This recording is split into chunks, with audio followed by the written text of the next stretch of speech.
Around the goalkeeper. Ball comes in. It is a leveller. And it's a goal! 2-1 Navy! It's a goal, John.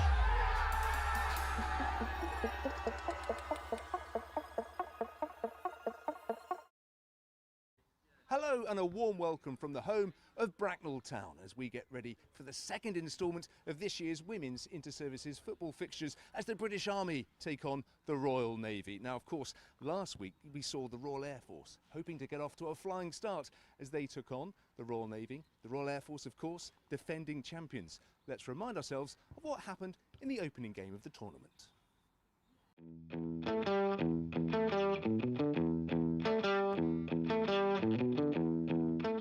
Chance for Nadina Green, who's looking over the top for Bavister, and it might be a chance for Nat Bavister here. There's great past the goalkeeper. And who was there mopping up but Shauna Jenkins, but a really bright moment for the Navy.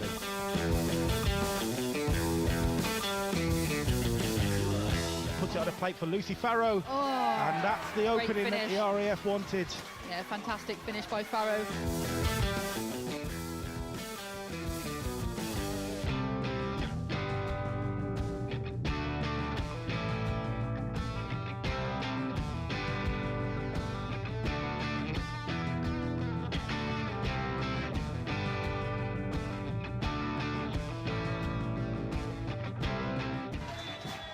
Celebration for the champions. Step one done. So disappointment then for the Royal Navy. They'll be hoping to put things right today with victory over the Army. And we shall hear from their head coach, Glenn Long, in just a moment. Now for the Army, they've a fresh face in charge as well. And last week, we caught up with them at their training camp.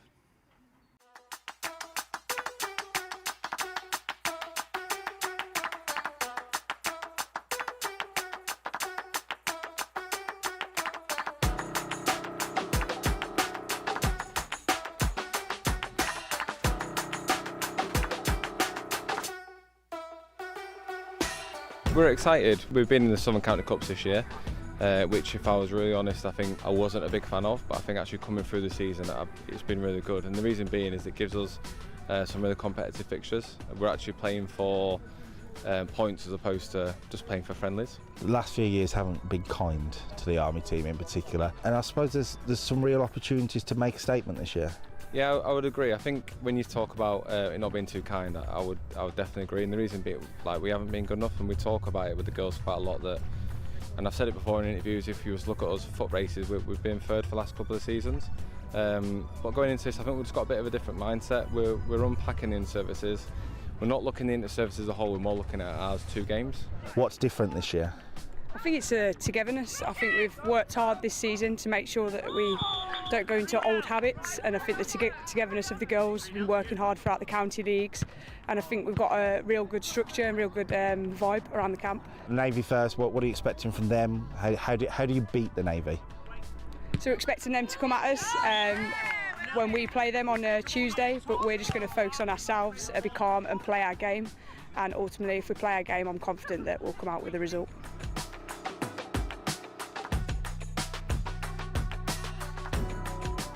Disappointment last week. You're going to put that right today. What is it that you've said to your players in the aftermath of last time's defeat? Yeah, so I thought we played actually quite well. I thought we put the RAF under a lot of pressure, especially second half. I think the first 15 minutes of the first half we were a little bit nervous. Sometimes that happens within the service football, but the girls grew into the game and pressed on. Unfortunately, we just couldn't get that goal that we were searching for. However, we've gone away, reflected, got some learning points, worked on those, worked on a little bit in training as well, a few tactical adjustments, and we go again today. One player who came in and impressed off the bench last week was Sophie Colburn. People may remember the name, of course, from Inter-Services Boxing. Gloves are off for her today. Yeah, Sophie's a talented professional in whatever sport she does. I think she could do multiple sports. But yeah, you'll see her again today, that's for sure. Having that sort of mentality with an athlete that can do that sort of thing around the camp, how important does that sort of filter down to the rest of the players? Yeah, 100%. She's won elite level boxing. We've got a UCAF golfer. You know what I mean? Those sort of experiences lend themselves hand in hand, whether it's a single sport or using that within the team sport. So yeah, it definitely helps build the group, build the momentum, build the confidence going into this fixture, yeah. Tough opponents today in the Army. They haven't won this tournament for a while themselves, so they'll be desperate to get a win. What are you expecting from the players in red today? Yes, I think the Army this year are a lot stronger, a lot more together than they have been in previous years, so it's going to be a tough test. However, that being said, we've got the players to hurt them, so I'm expecting a confident result on our behalf today. Good luck. Thank you very much. Thank you. The players are out. Kick-off is almost upon us. Time now to head over to our commentary team of Kyle Dixon and Carl Milgate.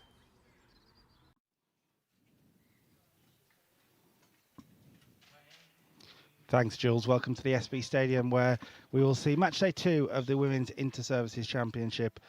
The Royal Navy, after a 1-0 defeat to the champions last week from the RAF, see this as must-win against an Army team hoping for a new era. We've heard it before, but they're hoping this one will stick. I can see Carl Milgate joining me, who will be joining me for commentary from the representing the UCAF team. I was of the opinion you were part of the pre-match presentation, but we will get you set up very soon. But yeah, we are expecting both teams out very shortly, giving us a good chance perhaps to take a look through the 2 teams before we get going. Let's start with the Army team, who, under new management this year, Craig Parker, the new head coach, is expecting big things from this Army team. And one of the players that immediately comes to mind is Anna Birtwistle, the captain, number 8. She is fit after there were some doubts, but she is fit and will start. Georgia Allen up front, number 9 as well, has England under 20 experience and is expected to do big things for the Army team. Courtney Jones provides experience. Lauren Druitt, after a UCAF bow last year, is someone that we're keeping an eye on. So there's certainly some players across this team that we're expecting big things from, Carl. Yeah, good afternoon, Carl. Thanks for having us. Yeah, really excited to see Georgia Allen. She comes from Ipswich. That's her background in terms of youth football as well. So yeah, England youth, international experience, and Ipswich Town. She come through there, which have a great pedigree in producing female talent. on the pitch. Yeah, Anna's made it. Yeah, I wasn't sure whether Anna would make it on the pitch. She's massive for the Army in terms of, leading the group without the armband or with, depends who courts or Anna has the armband. Courtney Jones at the back, like you say, another player playing Tier 3 football, but also exciting to see how they shape up. There's a few names on the team sheet, including Tara Parker. There's a few fullbacks on there, so it'll be interesting to see how they line up. I expect 4-3-3 for in the Army. That's what I've seen so far this year, so shouldn't be any changes, but it'll be interesting to see how they shape up. And Private Indiana Totti is another one to look out for as well. She played really well against Middlesex last month. Absolutely a new name, a name that jumps off, that's for sure. A special shout out for the bench, by the way. You can't quite see it in the graphic. Number 18, Chrissy Wright, in her 26th and we're told final inter-services campaign. Yes, some people may have heard that before, but we are certain this will be the last one. She'll be coming out on the field with her child as a mascot as well, which should be good to see. Moving on to the Royal Navy then quickly. 3 changes from the team that lost to the RAF. Sophie Colborne comes in, Olivia Troheller comes in, as does Lydia Hendrick. Robin McFadden, Abby Hindman go down to the bench. No Nadina Green in the squad at all. She's quite a big miss actually for this Navy team. She's come in over the last few years and really inserted herself in defence or midfield, so she'll be a miss. But there were some players last week that came off the bench and caught eyes. Sophie Colborne, obviously we know what she can do in the ring. It was good to see her on the pitch actually, seeing what she can do as well. Yeah, interesting, Carl, isn't it? Look, this competition's like no other, is it? You would say the Navy are turning up today, to get some pride back, etc. But actually, a 2-0 win or a 2-1 win, suddenly they're back in the competition to win it. So it's incredible, isn't it? You lose a game last week, and in theory you think you're out, but actually you're not. So you've got to turn up today. Yeah, look. He's made changes. Glenn's made changes. I thought Eilish had a great game last week in goal. Good to see Eilish back on the pitch. Great to see Rosie back, currently on R&R, I believe, from deployment. So great to see Rosie back. Emily Wise had a good game at the back. We like the look of Emily, and also in terms of Sophie at the back. Sophie brings great experience as well. A special shout out just before we do start or go any further. A special shout out to Nat Bavister last week. Bavs at Havant and Waterloo. It was amazing, literally amazing scenario to see her collect her gold cap from the Navy. Over 100 appearances. As you say about Chrissy Wright, her, Nat Bavister, Chrissy Wright, Kat Beaver, they're stalwarts of service football, and it'll be amazing for Chrissy today. Hopefully she'll get on the pitch and she will affect it if she gets on. And yeah, just a special mention for Babs last week. It was amazing to see her family there like Chrissy's kids today. And it's lovely, isn't it, to have that memory and that moment for Babs last week of her mum and dad collecting that on the pitch. It's important, isn't it, really, to pay tribute to these players that have taken particularly women's football in the forces from there to up here where it is now, that they have been there and done it all. Yeah, Babs definitely, since I took over UCAF, in terms of she's been there for us as a leader, someone to bounce off, someone to keep me humble, someone to keep me in check in terms of decision making, someone for me to bounce ideas off. And yeah, she's an incredible person. You see that. What you don't see, on the camera, what you don't see is them in the bar afterwards, with other players. You see the respect that Babs gets straight away from the other service. The Air Force players are straight up to her, literally having pictures with her in the bar, with her cap. That's how real well respected she is. And Chrissy will be no different today. Absolutely. I mean, Chrissy Wright's one that you never quite know what to expect with Chrissy Wright. I commented on a Edwards Cup final a couple of years ago that we thought she'd be in defence. She went up front, scored a hat-trick, completely dominated the final. You never know what you're going to get. But we'll see what happens today. It's an interesting one, isn't it? For the Navy, they have to win. We know that. But I would argue the Army probably have to win as well, because that RAF challenge in Lincoln next week is such a difficult one with how they are, how talented they are, how much they've dominated the competition over the last few years. If the Army don't win here tonight, a draw, yes, gets them in a good position this afternoon, but a win is probably needed, isn't it? Yes, again, it's just a mad competition, isn't it? Like you say, a draw, they still need a win next week, a win today, and they set up a cup final definitely next week, and that's what they'll want to achieve. So for me, it's hard not to sound negative with this comment, but it's really not to lose for the Army today. Don't lose, and then you set your cup final up next week. That's not as a negative, but don't concede, don't lose the game, and then you set up the real cup final next week at Lincoln. The ideal result for any Army supporters today, by the way, is a win by more than a goal. After the RAF's win last week, if they win 2-0 here today, they can escape with a draw in Lincoln and win the championship for the first time in a number of years. It's again, I don't mean to sound disrespectful when I say this with the Army. We've heard this new era over the last 2 years. There have been a number of new head coaches, new coaching staff. This one feels like one that will stick, though. It feels like. It does, yeah, you're right. Last year I felt, again, not on any of the staff or anything, but in terms of it just felt a little bit, it didn't help, deployments at later stages of the competitions, that's not ideal, is it? Preparation and Ash Cunningham obviously led the group with Heather, and he'd done a fantastic job. But yeah, this group, it does feel like Craig and his staff have come together and really starting to build something, and they're a good group. They're an exciting group. I'm actually excited to watch this today in terms of what the Army do bring. Well, as you can see, there are a certain few guests on the way up, on the way out even, and I do have the names, which I'm finding for you now. A certain special guests on the pitch, mascots-wise. Craig Parker, the new Army head coach, his daughters Isabella and Phoebe are out there. And as we said, Chrissy Wright's got Albie with her to celebrate what will be a big day for her. From what she said, the last time she will play against the Navy, so a big day. Amber Marsh's son Harrison is out there, and Will McGowan, one of the Army coaches, has his daughter Amelia as part of the mascots, which is a nice touch, actually, isn't it? Yeah, it's incredible, isn't it? It's a moment, isn't it, for people. I've had it over the years with my daughter, and at special occasions, and fair play to the Army as well. They've gone the extra step, and they're all in little Army kits as well, so starting to fledge them. Start them early, yeah. Graham Brooklyn leads the VIP team, so yeah, Anna Burtwhistle will take them across the line.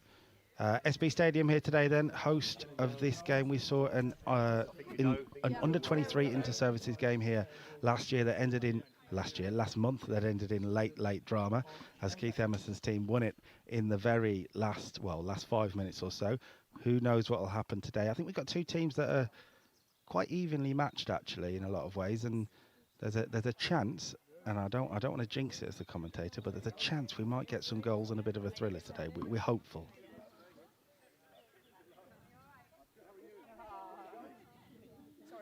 My director said I've cursed it, so yeah, blame me, everybody, if that goes wrong. But where you can blame me, if you're watching along, is on Facebook and on YouTube. Make sure you are commenting along.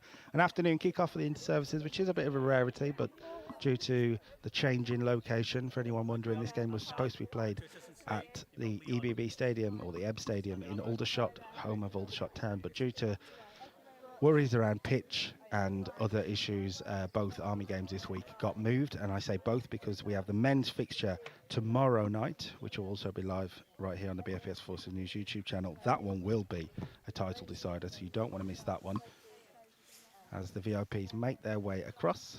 I can see Steve Johnson walking ahead of us. Hi, Steve. Not sure he can hear us, to be fair. He's I'm sure itching for a Navy win. The Navy have never won the Inter-Services Championship, and it's interesting you mentioned about Nat Bavister.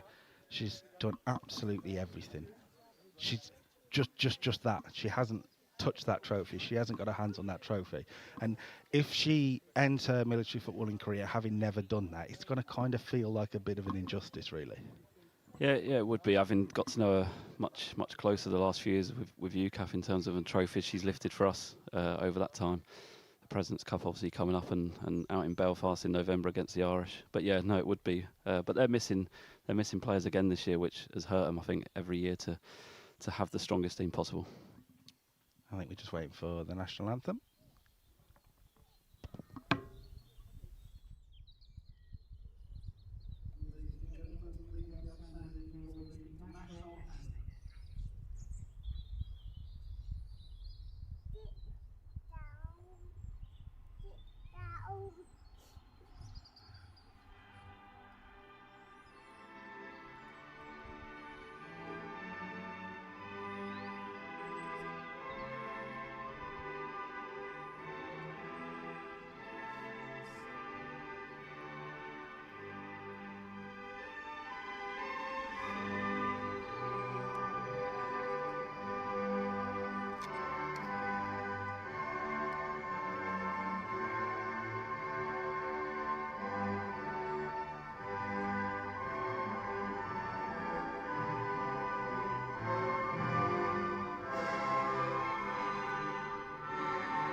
Now, imagine saying to someone 10, 15 years ago involved in Army women's football that they wouldn't have beaten the Navy for the last 3 games. That's the situation the Army are in today.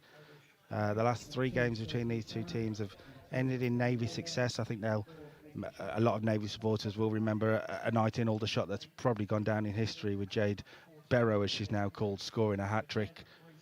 This is the next chapter. And little things like that go into your mind, don't they? The Army players will be sitting there going, we can't let them beat us again. Yeah, it does, yeah. Also, maybe adds a bit of pressure to Navy as well, like to retain that trophy today. But yeah, I think it will be a main part of the motivation for the Army team today to win the trophy back that they see as theirs, named after an Army contingent have the name service person. Yeah. And yeah, so they will be motivated by that today to win that back as they see it as their trophy.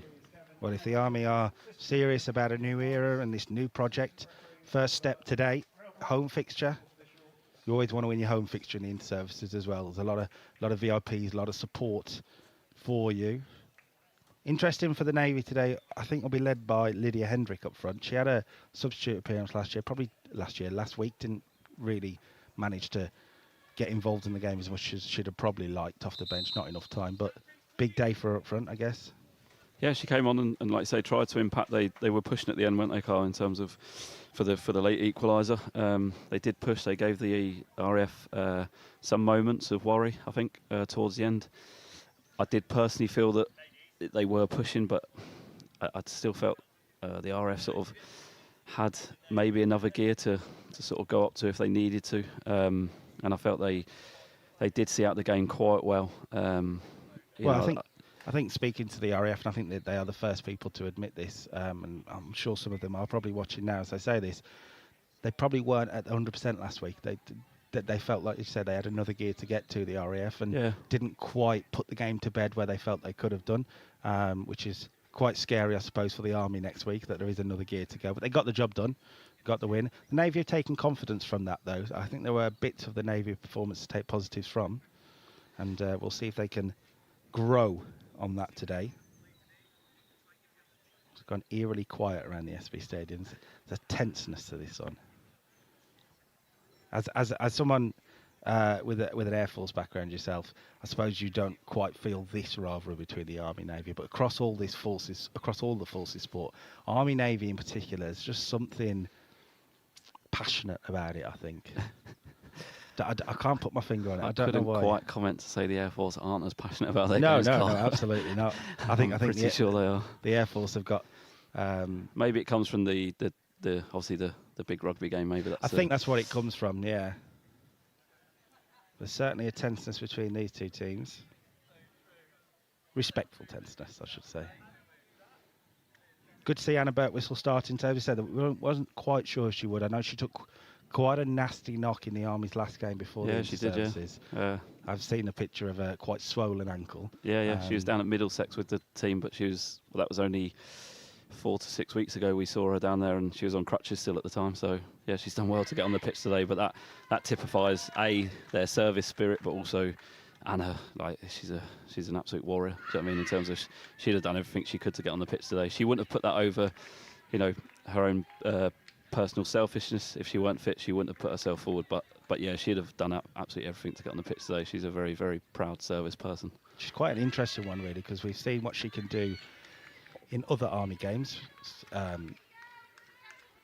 across different competitions. We've seen what she can do for the Royal Artillery.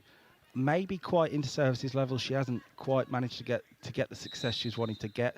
Maybe 2025 will be the difference. We know the quality is there. We're underway. And first touch for Anna Birtwistle.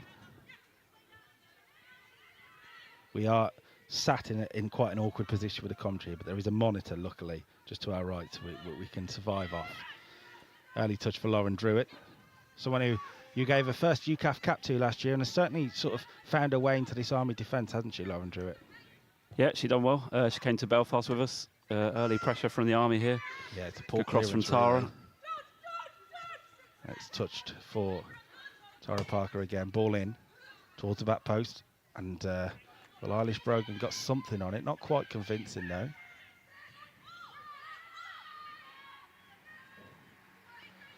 Ball back in again, that should be cleared, and the Navy will look to come away with it. A bit of a late challenge on Parker. Yeah, this it was a little bit. This will be a really interesting battle down here, Carl. Sophie Perrin and Tara Parker. Tara's actually lined up at left midfield, or left wing, depending how they play in terms of. Not overly surprising. We she plays wing back for us. Yeah, but in terms of this will be a good battle down here. And it's Parker to win the header. Now Izzy Crooks.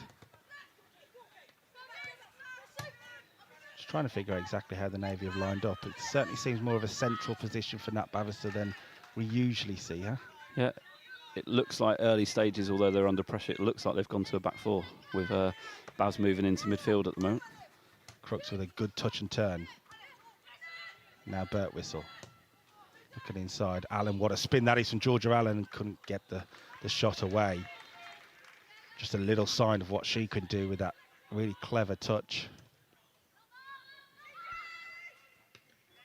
Certainly one on the team sheet. I think a few of us are quite excited to see, because she hasn't played inter-services before. This is her first inter-services up front. No, fair play to Craig. Look, all service managers, myself included, I can remember one pivotal decision over the year that was a huge one with well, I won't say who, but yeah, on the day.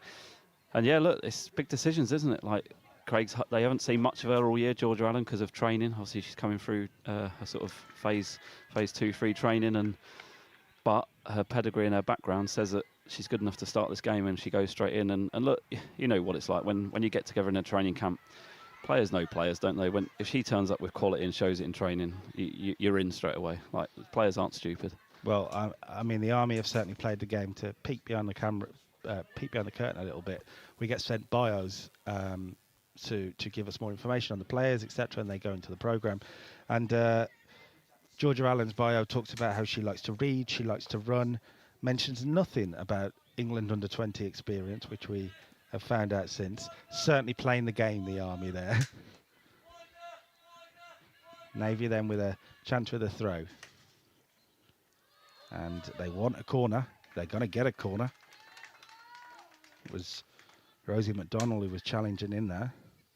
And chance for Sophie Perrin to get over and try and whip something in. Nat Bavister staying back, providing perhaps some technical on-the-ball ability if the ball bounces her way. But there's certainly options in the box. Katie Short at number 4, but they've gone short and back to Perrin. That looks overhit and is.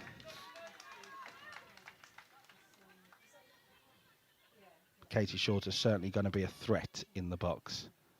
The Army know that from the past few years. Well, 2 years ago to be precise.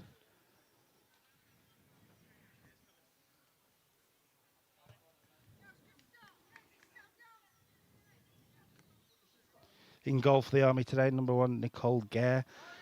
Actually, a lot of hype around Nicole Gare coming in. I believe this is her first inter-services as well. From Luton based, but a lot of is expected of her as well. Yeah, again, someone who comes with good pedigree into the service, Carly. I believe she came through at Arsenal as a under 14, 16, maybe into their PGA system, which is under 21s, and then joined the Army. Yeah, just finishing again phase 2-3 training. Yeah, had conversations with her, and she's very keen to certainly compete to come the number 1. It's a good ball from Ashley Mills, and away goes Georgia Allen. The flag's gone up though. Looking to curve the run, didn't quite get it right, but early sign that she's going to be a threat to this Navy defence. Good ball from the back as well by Georgia Allen. Ashley Mills. Yeah, so they've, like you say, the Army have, shaped up how I thought they would. 4-3-3. Tara maybe the surprise left midfield, left wing. Midfield looks as it should have done. With Lauren actually being the fullback again, as you said earlier, she came out to Belfast and made her UCAF debut and done really well out there.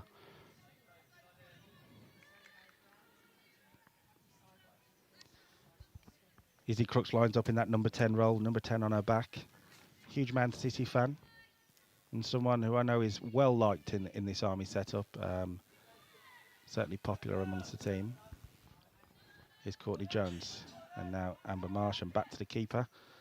Wasn't the best clearance, but the Army might be able to make something of it. Go for a throw. Bavister flicks it on and Druitt's there. It's a bit scrappy, but we thought it might be, actually. As we mentioned that two teams that may feel they need to win. The Navy for certain feel that they need to win, and tense moments in the opening 6 or so minutes at the SB Stadium. Home, of course, to Bracknell Town and Sandhurst FC. Ground share here, but the Army have got good contacts. They've managed to set this one up after a location change.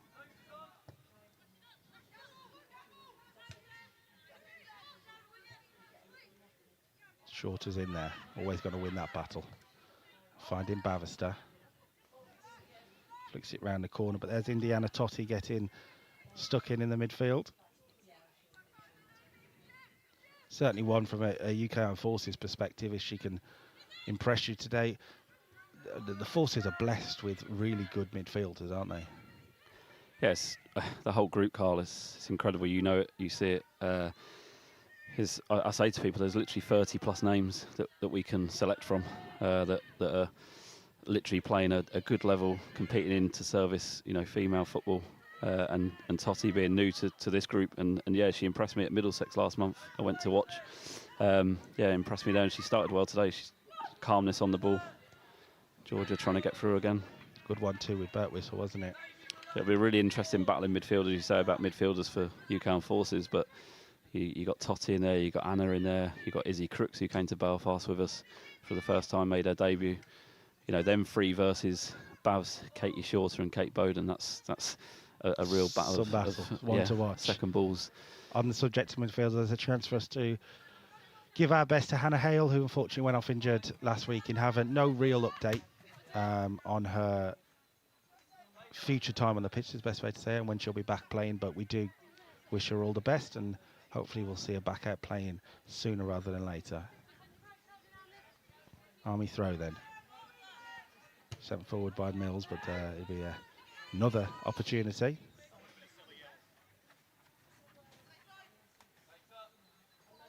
Crooks just been pulled back for a second, allowing the space for Birtwistle, and now Crooks.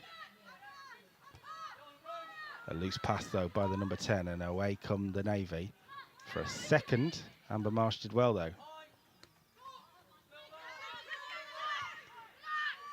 Now Sophie Colborne into a defensive role for Colborne today. She came on in the midfield off the bench last week, but slotted into the back now alongside Emily Wise. Yeah, Glenn's definitely changed her back four. Back four looks like Kate Bowden's the pivot in there. Always a chance. No. Well, it's fired off the back of the Navy attacker, and she'll get another go at it, and with the left foot will find her left back. Ashley Mills. And, well, bit of a foul in the back there of Tara Parker. Knew what she was doing. Certainly got experience at this level now, Tara Parker. Had a finals experience as well in the Edwards Cup over the last few years.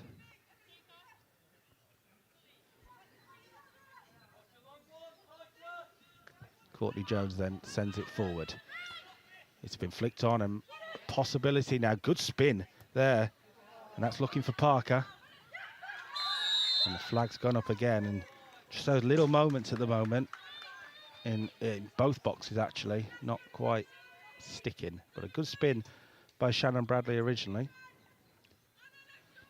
Yeah, a little bit more control in the game now, isn't there? Both teams have looked to try and get it down and gained some composure and control. Started the first 3-4 minutes as you'd expect any inter-service game, absolutely frantic. But both have tried to get the ball down and show some control in attack at the moment. Shannon Bradley, a section commander at the Army Foundation College in Harrogate. One of the newer names to the team. Shorter against Birtwistle, and Shorter comes away with it. Now Perrin finds Bavister. Good dummy by Bavister, but Courtney Jones is across. And I'm on my tiptoes, but I do have a monitor in front of me.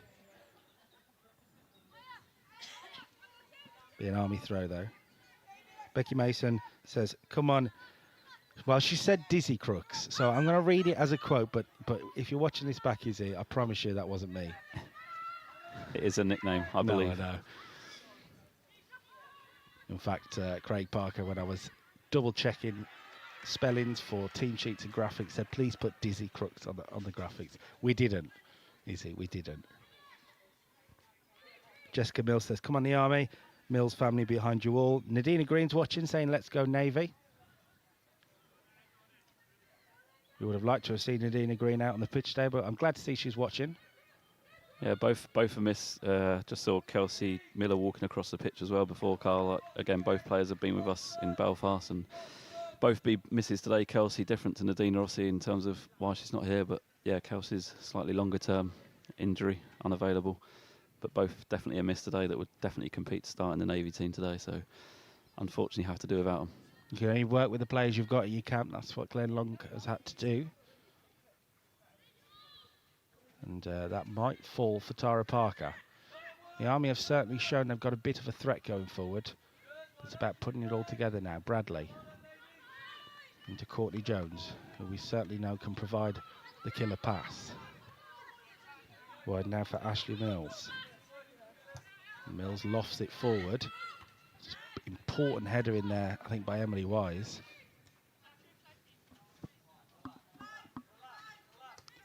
Shouts of relax on the Navy bench, and good piece of possession. I mean, that is, let's say, very good ball play. It's relaxing motion. It was, I'm sure that made Glenn Long very relaxed on the bench. Birtwistle slipping away from Bowden and slided it through. Chance maybe for Bradley, but Brogan does well. Certainly a part of a game that she impressed it in having against the RAF last week in terms of cutting out any attacks. She impressed you for sure, didn't she? She had a good game, I thought, Emily. She has, I think she struck well.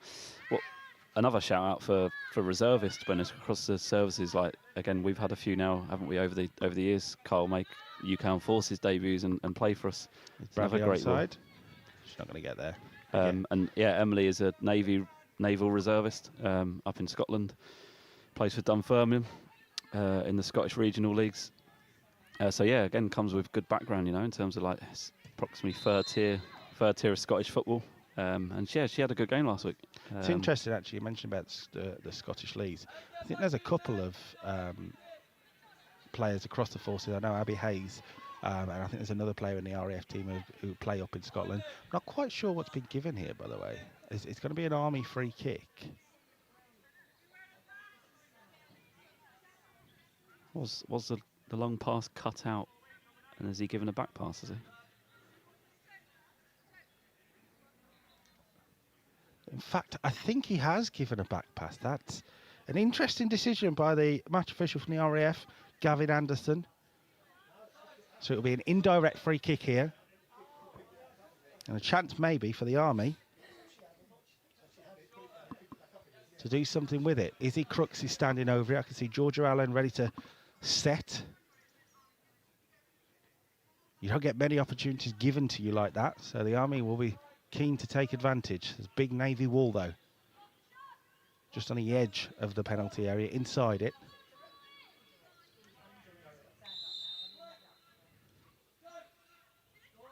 They kind of messed it up between them. Birtwistle got the shot away. It wasn't the smoothest of sets between Allen and Crooks, and made it quite simple in the end with the shot for the Army. It's rare you see a back pass given like that. I think it might have been. I think Eilish might have been deemed to have the ball under control in her hands, and then pushed it down to the floor and re-picked it back up. So the first contact is classed as having the ball under control with two hands. And in fact, Eilish was just saying to the Navy bench she's never done that before and laughing to herself. So it's certainly something she will own up, and she did do. We move on. There's a strong header in the back there of Olivia Truhella. No. What Ashley Mills, who's on the throw-in now, what she does give the Army, it's incredible the difference in balance when you have a left-footed player at left back. I know it sounds really simple, but obviously they're not easy to come by, left-footers, and it gives you really, really good balance to come out both ways of the pitch. She concedes the throw there. Yeah, the balance is ideal for a head coach. But as you say, you can't always get it. I know Abby Hayes has certainly impressed in that left-back role for the RAF and the UK Armed Forces over the last few years, but maybe a contender, certainly with Ash Mills. Nodded forward by Totti. Now Mills again. That go out of play? It did, I think. Navy throw. They're really solid down both flanks, the Army, like Ashley Mills and Tara on the left, Shannon and Lauren Druitt out on the right. Arguably, I've seen all of them play fullback as well, so it sounds defensive, but it's not, because Shannon definitely gets forward on the right-hand side, and Tara can definitely get forward and cross from the left. So it's they're really strong down both flanks, defensively and offensively. Natasha Bowden's watching on YouTube, supporting the Royal Navy. We have the Dunfermline Athletic Women's Team photographer watching along as well. He's ex-Navy, or she's ex-Navy, doesn't say actually, but she's supporting, well, they're supporting Emily Wise. Lee Black is supporting the Navy. Louise Michelle Lee on Facebook says the Navy are going through a transitional period with a lot of key players such as Anthea Captain, Kira Boylan, no Jade Barrow, as we know today, and indeed Green injured. Exciting to see some new players coming through. Bav's still got the legs though. I think Bavs will be playing long after we're all gone. Great to see, honoured as we said last week. And True Heller's won a free kick, I think, for the Navy. Lou's not wrong there. Like, obviously Lou knows Navy football as much as anyone. She's not wrong. They've lost, like you say, Kira T most recently. Obviously a big miss, you know, with Jade being away, and like you say, Nads and Kelsey, and you know that's hard to replace, isn't it? But it is really positive. Again, something that is just progressing all the time with women's football in the military. Is look at the new faces on the pitch today for both teams. Well, a chance to load the box for the Navy here with Perrin's free kick. And it's towards Katie Shorter. It's just over her head, actually, and the Army will come away with it with Bradley.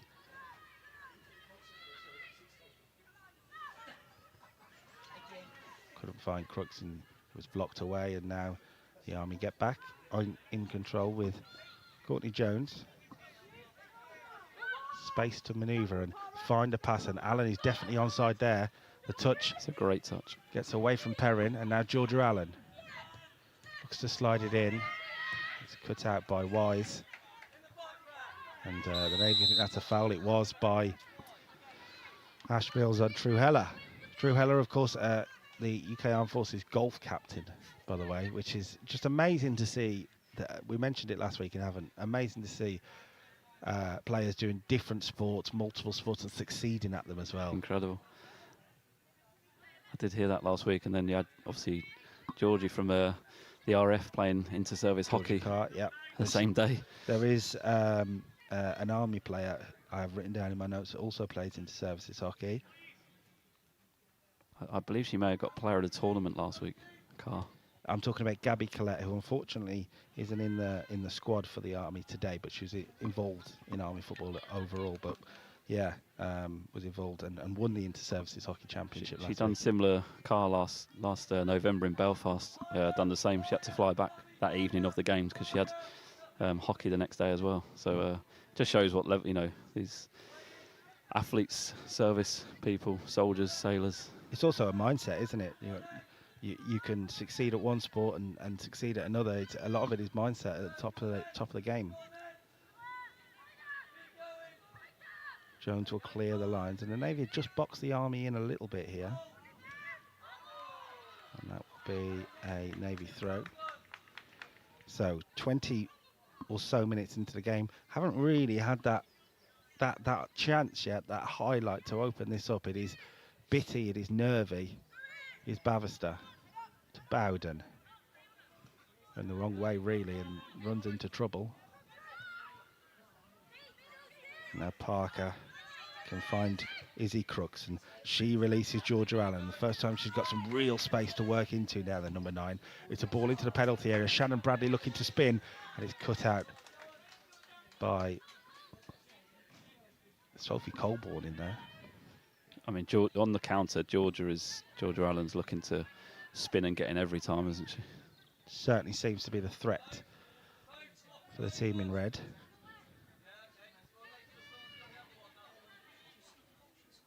throw towards Birtwistle. Short is there. Good sliding tackle by Anna Birtwistle. Well, all over the pitches, the competition's great, isn't it? You can see, as you should expect, both these teams and the individuals, their 1v1 battles. Absolutely no one backing down from their battles on the pitch. We don't expect any less. Here is Birtwistle playing in her 4th inter-services campaign. Certainly grown in this Army team and certainly became probably the main person to lean on, but she certainly got some support this year. Chance to load the box towards Allen, and actually Colborne missed it, and I think Georgia Allen might look back on that as an opportunity. She'd have just maybe been on her toes a little bit more there. Good pressure from Tara afterwards, just making Sophie deal with it. Good cross again, looking threatening in the box. Mills with the throw then. In fact, it will be Amber Marsh coming across to take the throw. Hasn't quite got the room for a big long throw though, I don't think. It'll go as far as she can, and it's into the feet of Birtwistle, and it will come all the way back to Bradley maybe. In fact, it's Totty, and it's well over the bar. Good Army pressure though for the first time in the game.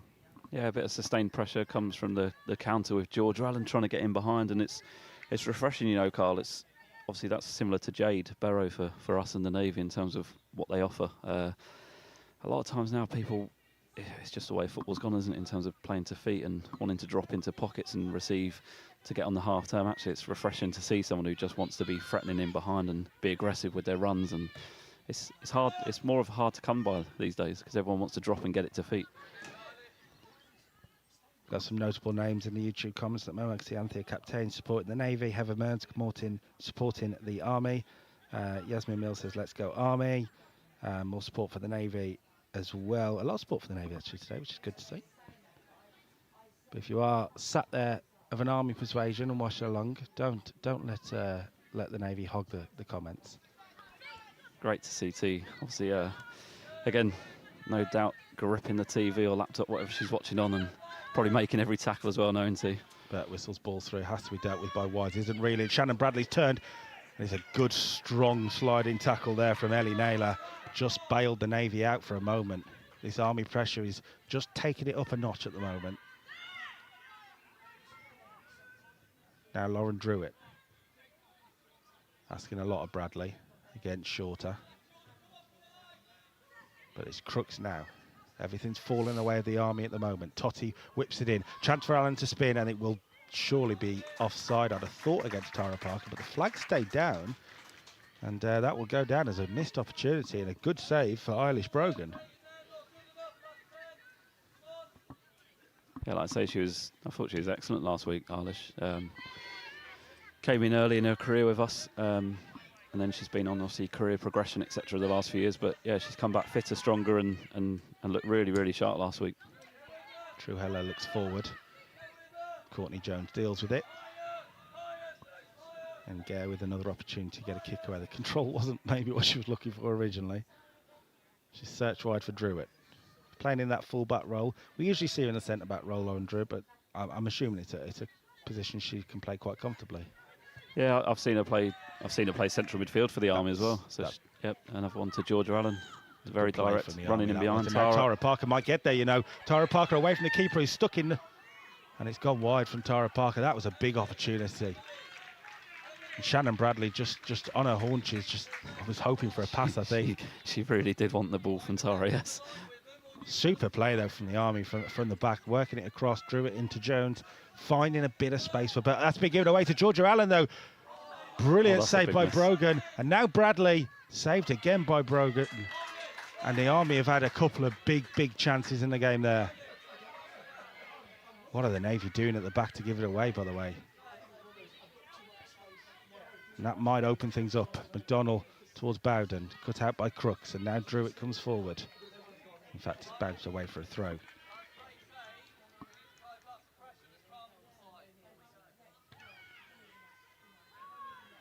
Got to think a chance like that doesn't come around very often. On a stronger right foot as well, Georgia Allen. I think she will be quite disappointed she didn't put that in the back of the net.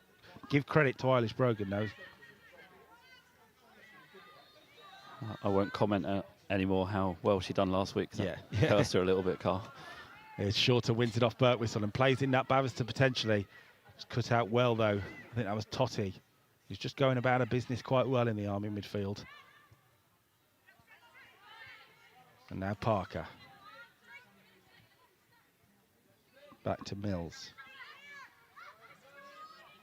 And the Army have just got a little bit of space to do what they wish with there, and they've done well to flick it on. And now Tara Parker. Bradley making her way to the penalty area.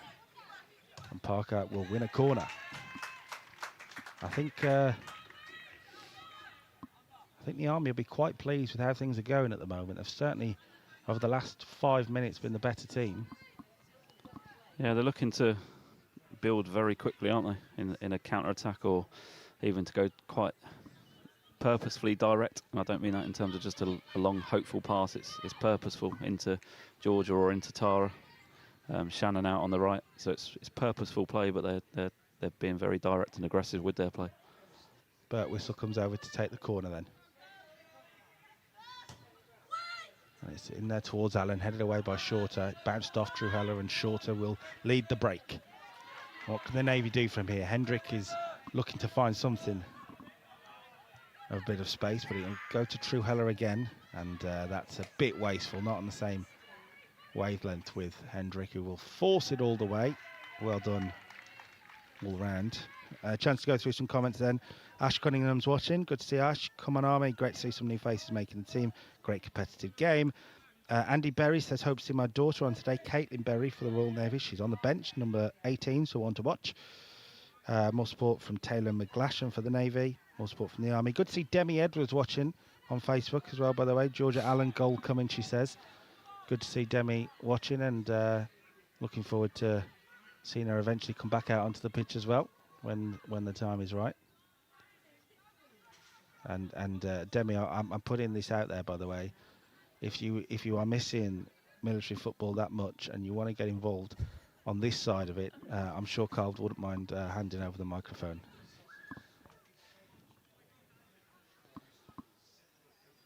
Important moments then for the Navy after a little bit of pressure. Just slowed it down a bit, haven't they? Yeah, just when you've been under that sustained pressure, you want to try and build in the opponent's half, don't you, and just keep the ball in there for a period to take the pressure off. But again, look, the direct play from the Army, maybe sometimes forcing it, maybe one or two passes too early, but I think that one actually came a little late. Georgia Allen made a smart run and had to check again, and then the pass came. But it was a good break from Amber Marsh.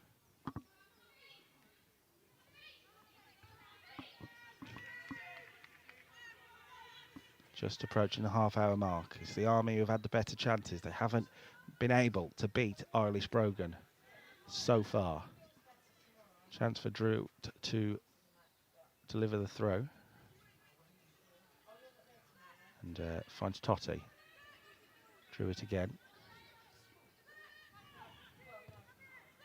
The left-footed cross wasn't what she was looking for. Certainly stronger on the right, but Georgia Allen's trapped back well there to get the ball back for the Army. Mills onto Parker, and that was looking for Allen, but it's loose.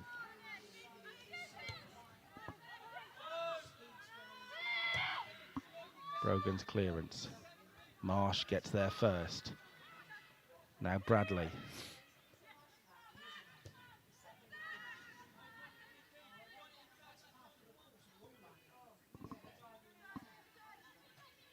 Good back heel there by Crooks. Didn't come off, but I like the creativity there, Izzy Crooks.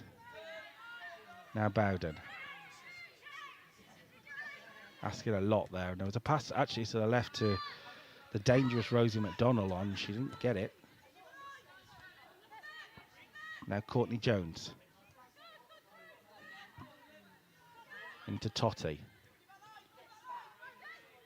McDonnell back there. Totti makes the foul. Not looking nervy on her inter-services debut, is she, Indiana Totti? no, she's from what I've seen of her for a few games this year, Carl, she's a fierce competitor, fearless, bags of energy in the midfield.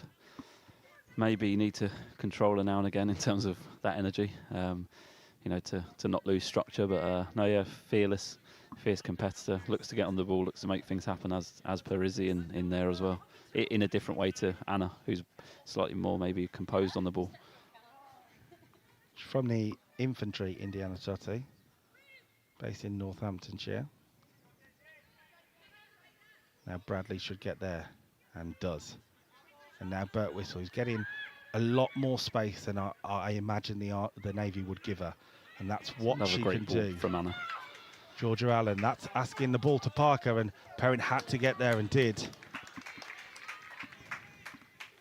If you give a player like Anna Birtwistle the space to start to play, you're going to be in trouble, aren't you, for the Navy? Yeah, when Anna picks up them pockets, and like you say, you can't afford that because she can pick passes out. She's got a great eye for vision of a pass. The referee's not quite sure. He looks to his linesman. He says, Army throw. Parker. Crooks does well to get something on it, but it will be cleared by Wise. And a bit of a miscommunication between Totti and Jones. Jones does well, though, to get back there. Courtney Jones back. Had that cup run with Exeter, didn't she, Courtney Jones, at the start of the year, but she's returned back to Cheltenham, where I think she's played some of her best football in a civilian career. Yeah, sure. She's gone back there this season. But she needs to. Courtney needs to be playing football, and she was competing with a top team in Exeter in the top 4 of Tier 3 in the Women's National League, and yeah, back to Cheltenham gives her more chance to be on the pitch consistently, which is definitely what any service player needs, because ultimately, if you're not consistently on the pitch when you do come to these big moments, you will feel it. It's an interesting point you make, actually, because I had a similar conversation with Keith Emerson recently, who's obviously been the Army Under-23s manager this year, and he went out of his way to find clubs for his players because he wants them playing week in, week out, and that sharpness is something you can't replace. This is very sharp, and that might be a penalty. It is. Well, Emily Wise made the challenge, and I think Georgia Allen probably suckered her into it a little bit. Smart play by the centre forward, and it's a penalty to the Army. I think it was Sophie. Was it Sophie, not Emily, with the challenge? It may have 16, been. yeah. It may have been. Sophie Colborne. Great close control from Georgia again. Plays into her feet, twisting and turning in the box. She certainly did well to win the penalty there, the Army striker, and it up steps Anna Birtwistle. Not sure anybody will be able to take this ball away from her, if I'm honest. The Army spot kick taker. Big moment in their Inter-Services title quest.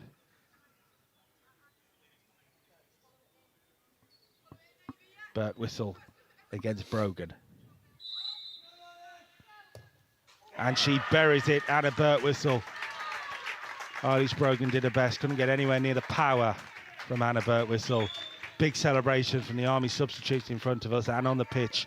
The Army have what I will say is a deserved lead in this first half. Yeah, straight down the middle. It's a big moment, that, isn't it? To put your team 1-0 up in your first game. That's a pressure moment. But Anna's got the calmness and composure to deal with that. And fair play to her, because 4 weeks ago she wouldn't have probably thought she'd have been in that position. So well done, Anna.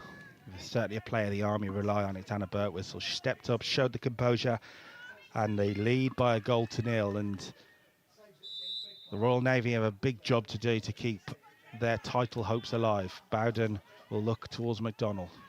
As it stands, the Royal title chances end here.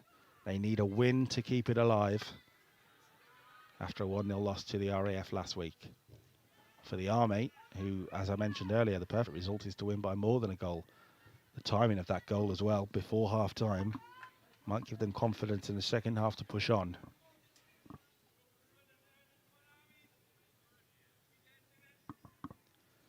Congratulations for Birtwistle in the comments. Good to see from William Edward. Lewis Tonk says, get in. What could the Navy do here?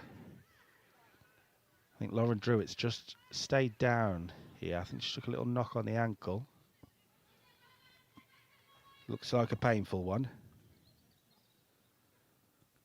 Nadina Green, in all of her Navy supporting colours, says never a penalty. I don't think there was much complaint from anyone on the Navy side there. But I appreciate the support, Nadina. I like the passion. I think they've been on the...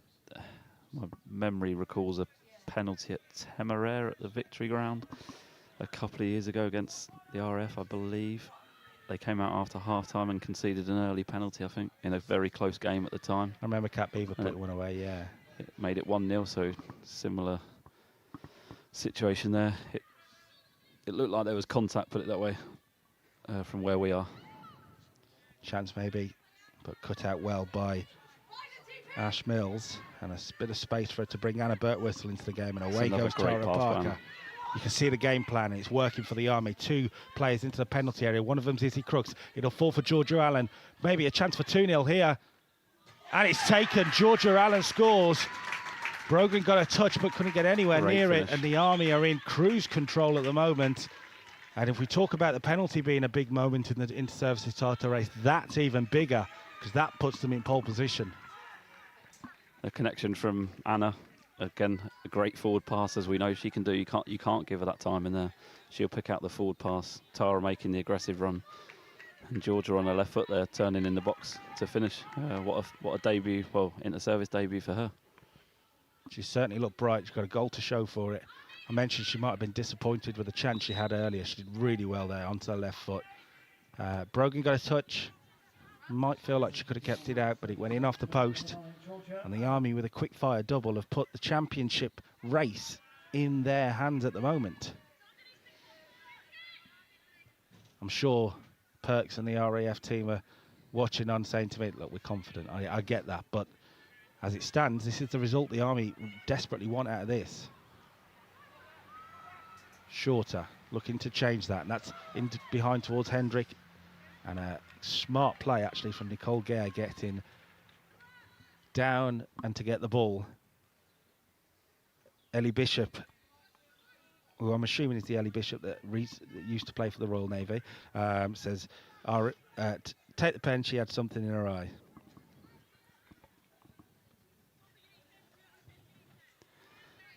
I'm pretty sure that will be Bishop. Again, someone else that the Navy will be missing. You know, today, another one to add to the list. Great competitor, great attacking player. Obviously been with us over the years as well a few times, enjoyed good moments. Here's Perrin. Bit of time to work with. Not sure what she wants to do with it though. It's towards Bavister, but that's going to be cut out by Ash Mills, who's done well on that left-hand side, and away it goes towards Georgia Allen. Wise had to be careful, and she lived up to her name there. Be an Army throw though. It's really important that how quick, I don't know how quick that second goal was, but it's definitely within 5 minutes, if not a couple of minutes. It's really important. We spoke about that years ago, the coaching team that I was with, about the first 5 minutes of each half, the last 5 minutes, and also when you concede. It's really important that when you concede, that next 5 minutes, you have to have a, we spoke about it all the time, a plan. You know, how does the game look for that next 5 minutes? Because obviously what you can't do is concede again, and that's... Colborne's header wasn't great. I thought there might have been a shout for handball. I think it did hit the chest. You're right though. It's about momentum. It's about confidence. The Army are flowing with it now. The Navy, well, it's going to be a big blow to their mentality to lose 2 quick goals. I'm pretty sure, I might be wrong, but it happened at that game that I was on about. The Navy conceded a penalty, and they conceded another one, I think, from maybe Lucy Farrell. I'm not sure, but literally moments after. I think it was from kickoff. I think it was within definitely 60 seconds, I think. You know, it just changes the game so much, doesn't it, conceding that second. I don't want to bring up bad memories for you from last week as part of the RFBS coaching staff, but we saw it there. The Navy got quick fire goals, and all of a sudden they were out of sight. Yeah. It's incredible, you know, and momentum, like you say. You score the first, and if you turn it on and go again. Here they go again. Tara Parker looking for the run and found the run. The shot is over the bar. Georgia Allen looks lively, as do a few of these Army players. And how important is it now for the Navy? You talk about timings. A few minutes to go till half time. They'll be desperate to get a goal. We know that. But if they concede a third, that second half becomes way more difficult than even it is now. Yeah, I mean, yeah, you in terms of the competition, or forget the competition, the game itself, you have to get in at 2-0 down, don't you? You can't concede again now. Parker's header bounces off Bowden and cleared by Perrin. Slightly late from Tara, but Full-blooded challenges from Tara Parker, which is what we've grown to expect. there was a slight apology. Yeah, there was a slight apology. It's as much as you get in these games. Afterwards, they'll share a drink, I'm sure. Parker into Birtwistle, who's really starting to run the game. That'll stay in She's 4 got as it. well. Taking on Perrin. Birtwistle wins a corner. She's enjoying herself, Anna Birtwistle, isn't she?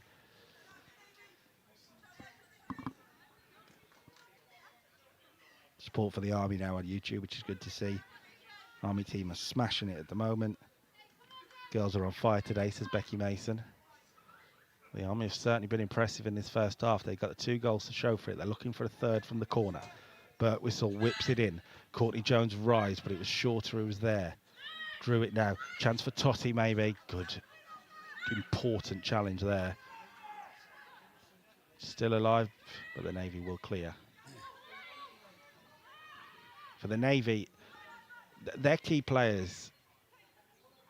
I had a conversation with one of the Navy coaching staff before the game, and they talked about getting their key players involved more than they did last week. We haven't seen it, have we, so far in this first 40 minutes? McDonald's hardly been on the ball. Katie Shorter's not been able to do her job. And as a ball through, Allen is offside, though. Oh, yeah, look, everyone knows the threat Rosie brings wherever she plays, through the middle, out wide, fullback. I've seen her play everywhere pretty much over the years, and used her in different positions as well. But yeah, she was a threat last week, wasn't she, at Havant? She was a threat down the left-hand side against the Air Force on the counter-attacks, obviously, but even in the build-up to beat the player 1v1 and cross, she was involved a lot, and they seem to have either negated it, the Army, or the Navy, not being able to get her in the game.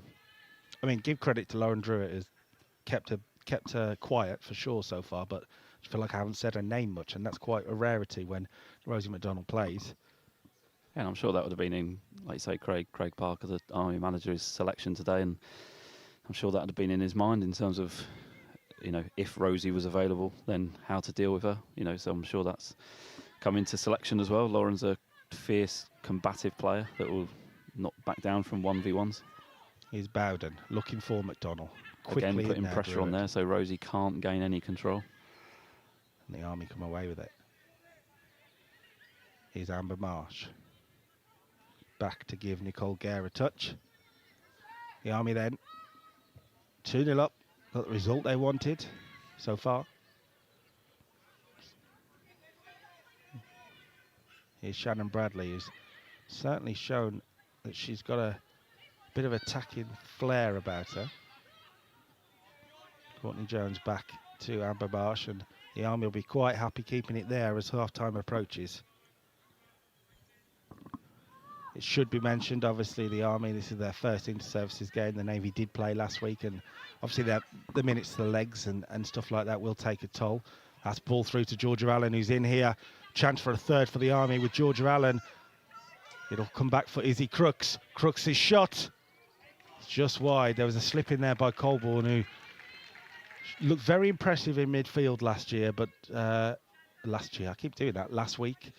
But tonight, this afternoon, centre half, she's not quite looked as comfortable. And part of that is you've got Georgia Allen, who is looking for every opportunity to hurt you. Officials indicate a minimum of 1 minute added time. 1 minute. You may have picked up 1 minute of added time. Now Birtwistle will challenge. Here's Kate Bowden. Can the Navy just change that half-time team talk a bit?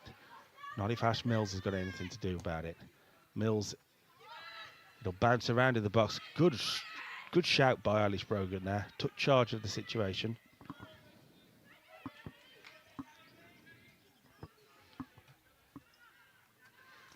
The Knight Cup is today's trophy.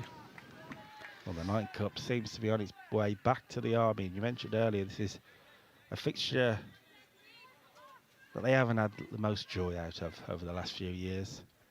the Army. They've certainly found joy in this first half. Craig Parker and his team were pleased with the 45 minutes work, but it's only 45 minutes work.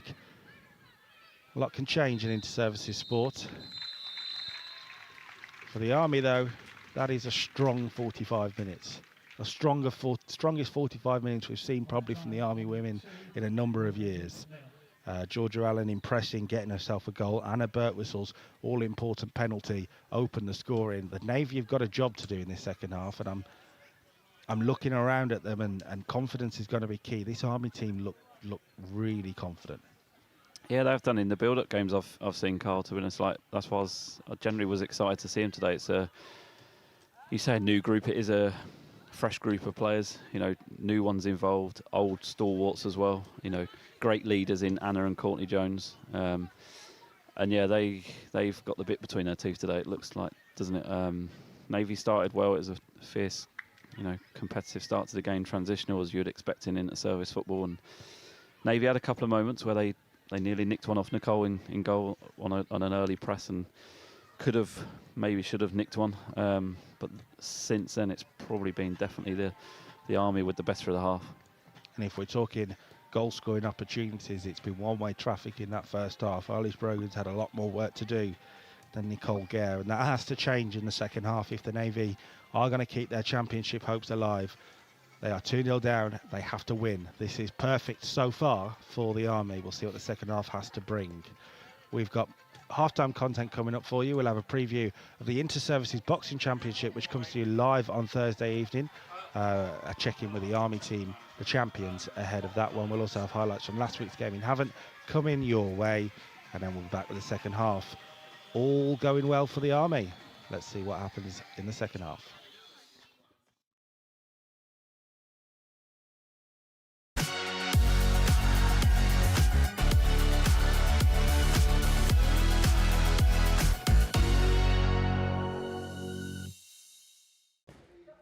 Head coach of the Army boxing team, Ches Nihel, has been putting his athletes through their paces. In the build-up to this year's Inter-Services Championship, members of the Army team sharpened their glove work, sparring against some of the best boxers in the country at the home of GB Boxing in Sheffield. We had our training camp last week up in Sheffield, the Lions Den, the home of Team GB Boxing, where our boxers who are boxing next week in the UCAF champs are boxing against the Team GB podium squad. Obviously they're going up there and they're not just sparring kids who are ranked within the top 5 or the top 10 in the country. These are lads who are ranked within the top 5 in the world of the Team GB. So they were in stretch a bit. However, you know, the opponents you're in against, they bring out the best in you. And that's what it did for the boxers. It gave them that confidence knowing that they can stand in there, in the ring, and hold their own with people who are ranked in the world. Gives them great confidence going into the UCAF champs. Dylan Swales is set to make his Inter-Services debut. He started his boxing journey at the Redcar Boxing Club and has moved up a weight this season. The young welterweight enjoyed the training camp in Sheffield. Oh, that was really good, fighting like the top lads, like the best in GB, so yeah, it was really good. And a chance for you to put that new weight of yours to the test, if you like, sparring with some of the best in the country. Yeah, and I felt good at the weight. The kids sparring them, yeah, they're really good. It just shows the levels there is in boxing. Like they're really good lads. So good confidence coming out of it. And give us an idea of what it's like to represent the Army. What's it like putting on the red vest of the British Army? Yeah, it's class. Like boxing for the Army, like just feels good to know that that's what I'm doing. Like, yeah, I enjoy it. Feels good. And then testing yourself, going toe-to-toe with the best of the other two services. Yeah, so yeah, boxing these lads, I know it's going to be a hard fight, but I am confident in what I'm doing, so I feel like I'll do well. Kieran Cooper will be the Army's heavyweight contender for the tournament. It's his second attempt at a Forces title, and admitted last time there was more than a hint of ring rust in his performance. Well, I mean, last year I came back to boxing after joining the Army after not boxing for 9 years. So that was my first season back after a 9-year layoff. 29, so I'm not young, I'm not a fresh chicken. So to go back in an intense elite championships like that was a struggle, but now I've had this second year, I'm on full time. All those cobwebs have gone now and I'm firing all cylinders. So. Missing out last year, does that fuel the hunger in you? There's unfinished business. Oh yeah, definitely. That's what I wanted. I wanted that UCAF belt, UCAF champion. I won the Army individuals. I've done everything for the Army. I want to do the UCAFs and then obviously carry on progressing after the UCAFs to the championships and representing the UCAF in other box cups. Yeah, of course, there's a huge carrot at the end of this. If you win the inter-services title, you then get to go for that English belt, as it were. Yeah, exactly. And I keep up to date with amateur boxing pretty well. So I know Chidi Amanwa, who won the title last year, who I've done loads of sparring with. He's now gone pro. So he's gone. Leon Hughes, who was in the final, he's now gone pro. So at heavyweight, there's a bit of a gap. So I've sparred with those lads. I've sparred with some of the best lads in the country this season. I'm back 2 years into it after that layoff. So I'm not just aiming for the UCAFs, I'm aiming for everything. Head coach Nihal won his national belt, representing UK Armed Forces in 2018, before continuing his career in the pro ranks. He says the upcoming competition is so special for all forces fighters. You know, when you look at the UK Armed Forces Championships, regardless of me going on to national honours and things like that, the UCAF champs is, it's the holy grail of military boxing. You look at the history behind how long it's been contested for, and that trophy, how many times that trophy's been contested for, and the different teams that have won that over the years, and the boxers that have made up those teams. It's a great history, and that's what I say to my boxers now, is that they're a part of that history, and to wear that Army strip with pride and to go in there and do their teammates proud, because they're not just boxing for themselves, they're boxing for each other. This year's tournament takes place at RAF Honington.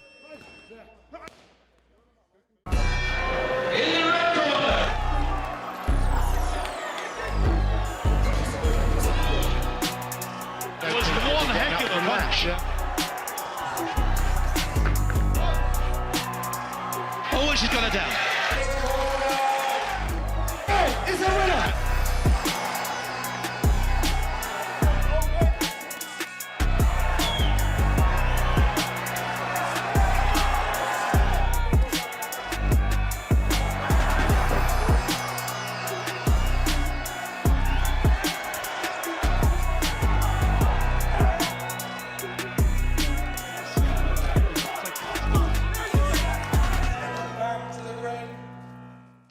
Stepping in their way will be the Army next week, but tonight the Royal Navy. And the Navy, as we mentioned, have probably been the closest challengers over the last few years, but they have never won the Inter-Services Championship.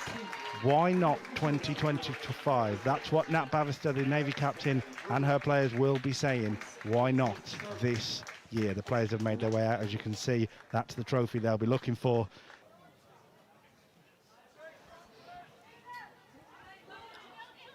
That's going to go towards Carr, who was probably playing in that hockey game. Yeah, probably. Hindman to Shorter. What can the Navy put together as an attack here? She's done really well there. Really smart pass and touch from Hyman as well. And now a chance for Nadina Green, who's looking over the top for Bavister, and it might be a chance for Nat Bavister here. It's a great pass the goalkeeper. And who was there mopping up but Shauna Jenkins, but a really bright moment for the Navy. Great play by the Navy there, fantastic football. You do wonder if it's going to be a tiring night for Nat Bavister with Hayes and Wilson to deal with. And obviously Georgia Carr again with another chance, puts it on a plate for Lucy Farrow. And that's the opening that the RAF wanted. Yeah, fantastic finish by Farrow. A bit of a Macarena celebration as well for Lucy Farrow. That is a flying start for the champions and the worst possible start really for the Navy.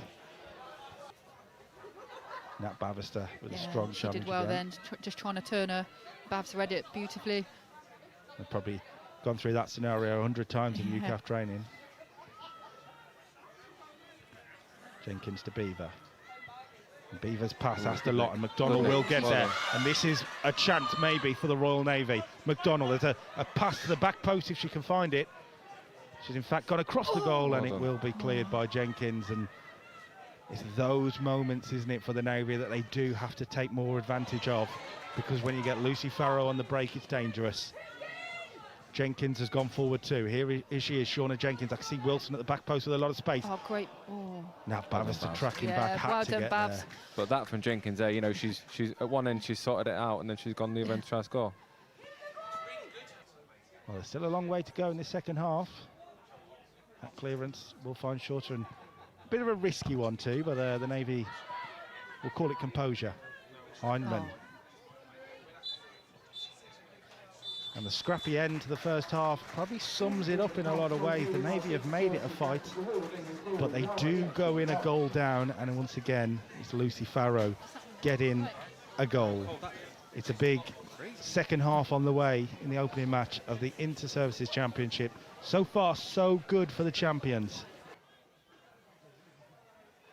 So Olivia Smart's come on and gone immediately onto the right wing. As far as I'm aware, she was more of a right back with Leeds, but obviously with the experience she's got, I'm sure she can play in the forward position too, and that's probably why they've switched it up a little bit with Georgia Carr into more of a 10 role and Farrow going up front. Good options to have, that's for sure. Yeah, definitely. Here's Wilson. Just watch Wilson's pace now. Looking for a ball in, and Farrow's got space, and the touch wasn't really what she wanted, but she's still got it, Lucy Farrow, and that's dragged wide. Yeah, great ball in by Pip Wilson. That connection they have between Farrow and Wilson is dangerous, isn't it? Here's Abby Hayes now. Into Wilson. Wilson looking for Carr and finding Georgia Carr. And can Farrow get onto that? She can. This is a big chance for the RAF. And it's dropped wide from Lucy Farrow. I think everybody in this stadium expected the ball to hit the back of the net there.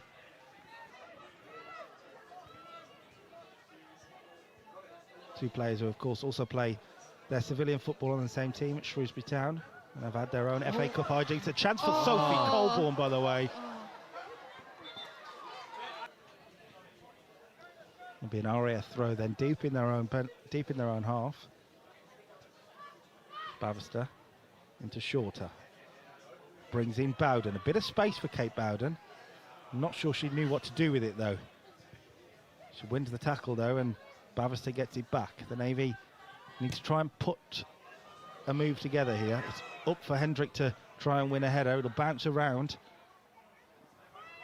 And it's a shot from Colborne. Oh, great shot. This time on target and forces a save from the RAF goalkeeper, Jamie Lee Bamford. It's an important defensive touch by Sophie Perrin. Now Cat Beaver from some range chips it forward. Important header by Wise. And Katie Shorter's clearance is only far as Megan Herbert. I don't know if that was going in, but still, she had to make sure. Certainly forced. Looking for an RAF option. We'll go back to Abby Hayes. The clearance is missed, kicked, but it doesn't matter. Celebration for the champions. Step one done. The Navy have made them work for it. They have played very well in that second half, the Royal Navy, and really made it tense, way tenser than the RAF would have expected. But at the end of the day, job done.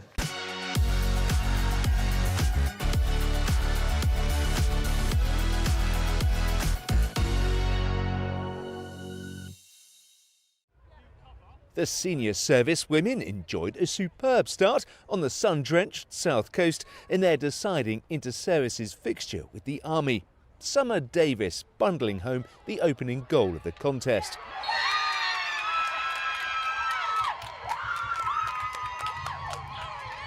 But the Army hit back with a well-worked set piece.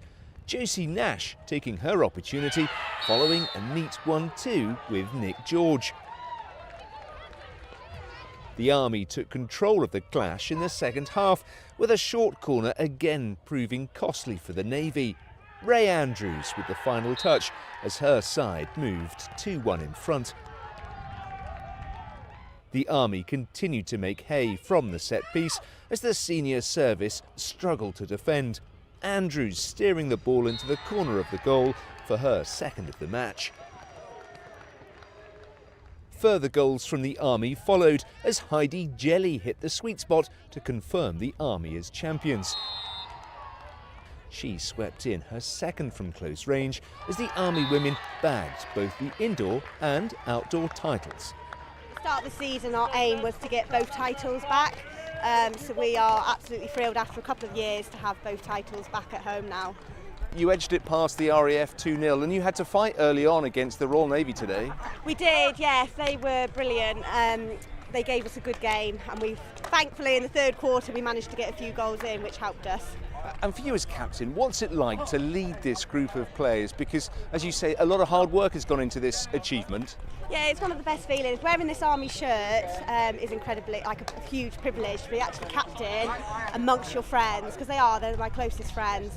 We are a huge team, and we're thrilled. I cannot express how thrilled I am. Yeah, and eventually when this slips in, just individually for you, what's it like to get your hands on the Inter-Services trophy? Oh, it's probably one of the best feelings you'll ever get. Meanwhile, the Army men completed an impressive double on the day for the teams in red, ending their 11-year...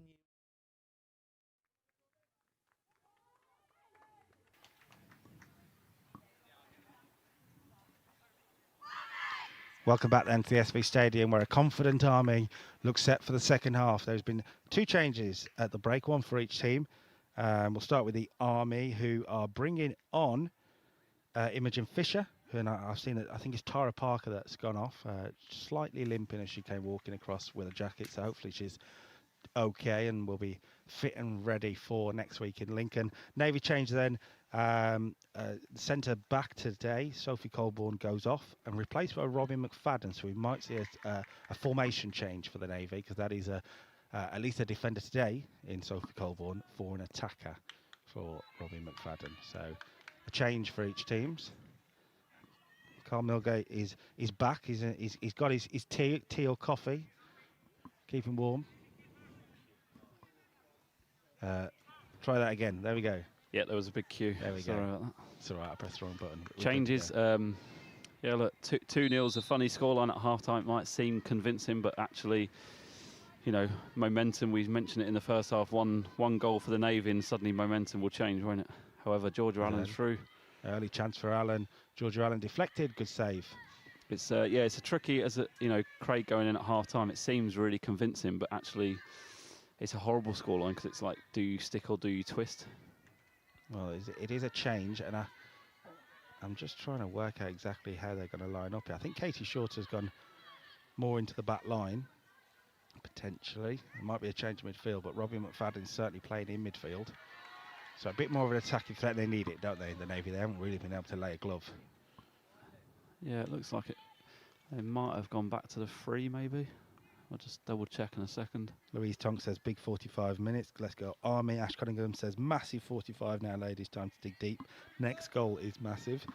When we hear that a lot in football, 2-0, 3-0's a game changer, and 2-1's all of a sudden very dangerous. But yeah, that's what I was just saying. Like, not so much. Ash is right. The next goal is massive, but it's a difficult one, because actually Army just need to stay in control now, don't they? At 2-0, but one goal does change it, and. Teams get momentum, don't they? From the goal, you see that with the Army. They had a really good sort of 5 minutes after that first goal. Momentum, something that in football you only feel. You don't. It's not a stat in terms of, you can't record it, but you could certainly see after that first goal that momentum definitely shifted from an even game to a Army controlled game. And because they keep picking out Georgia Allen, who couldn't bring it down there though. Now Katie Shorter. Rosie McDonnell. Now look at the space for Bert Whistle again, who is someone with a question mark over. Obviously played well in that first half and certainly has managed to impress, but you do wonder how many minutes she's got in her today. We'll find out. When I saw Imogen Fisher about to come on, I did wonder if it might have been Bert Whistle, but not quite the same like for like. No, Imogen's gone straight out to the wide position, hasn't she, replacing Tara. They've not changed anything else. It's like for like, straight swap. Shorter should deal with that and does, under pressure from Izzy Crooks.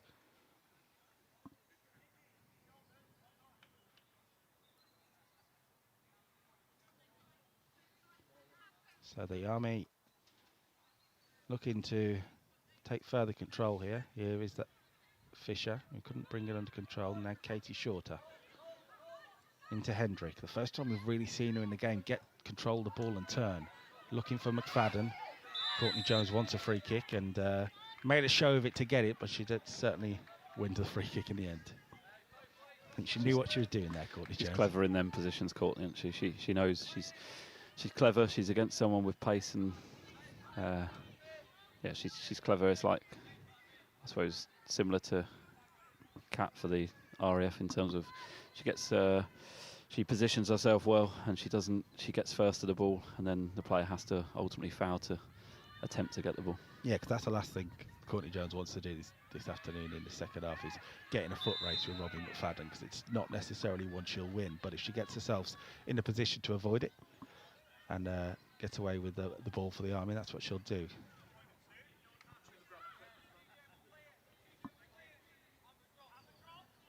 Comment on the sideline about Eric Ten Hag on the sideline now. I'm assuming that's talking about Craig Parker's hair situation, we'll say, to be nice to him. But he certainly had tactical genius in the first half.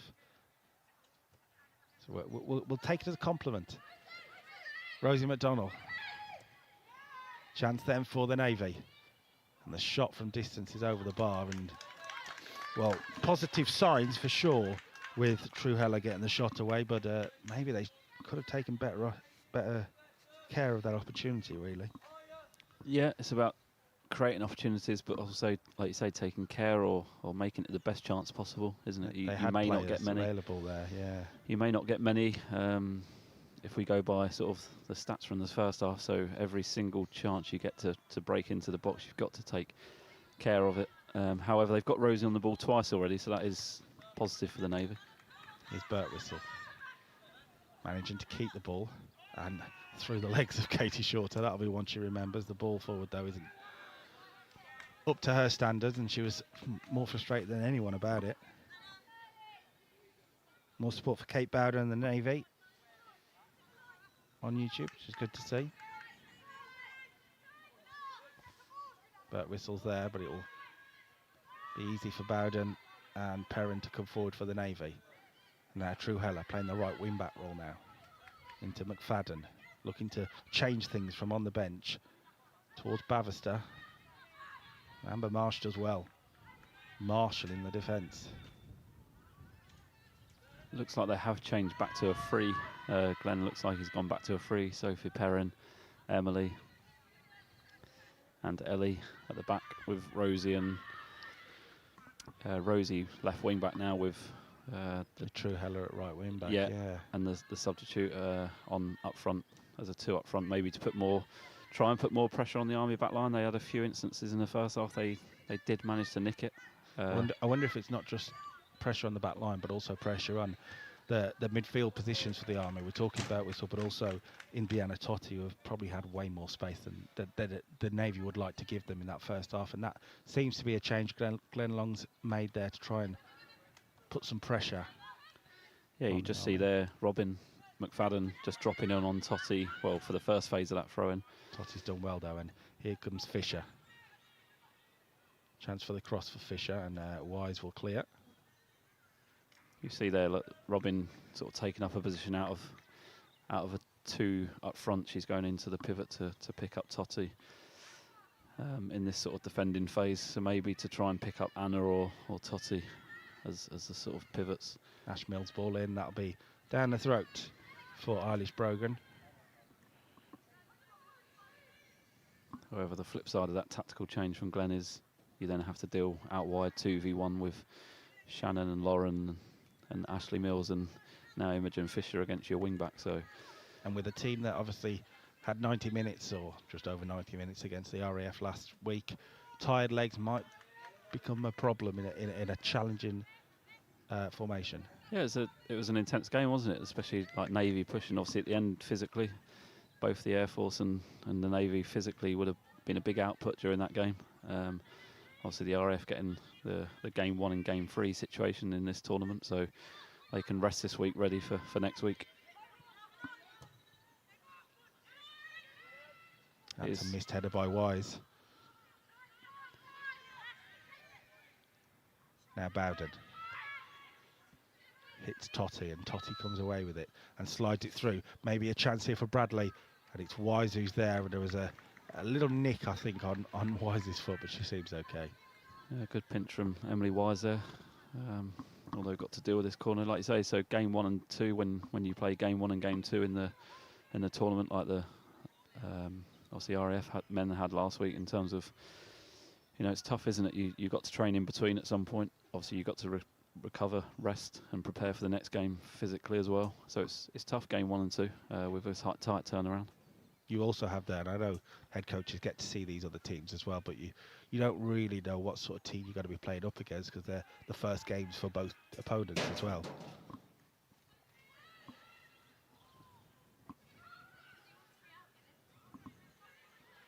Corner didn't really lead to anything. Now Shannon Bradley's battling away, to tackle in there from Truhella. Bradley. She does really well, Shannon Bradley. That'll stay in as well. Bradley's ball in is cut out by Shorter, but she's there again, Shannon Bradley. Now Crooks slips it through. Birtwistle, there could be a chance here. The Navy defended desperately, really. Still there with Birtwistle.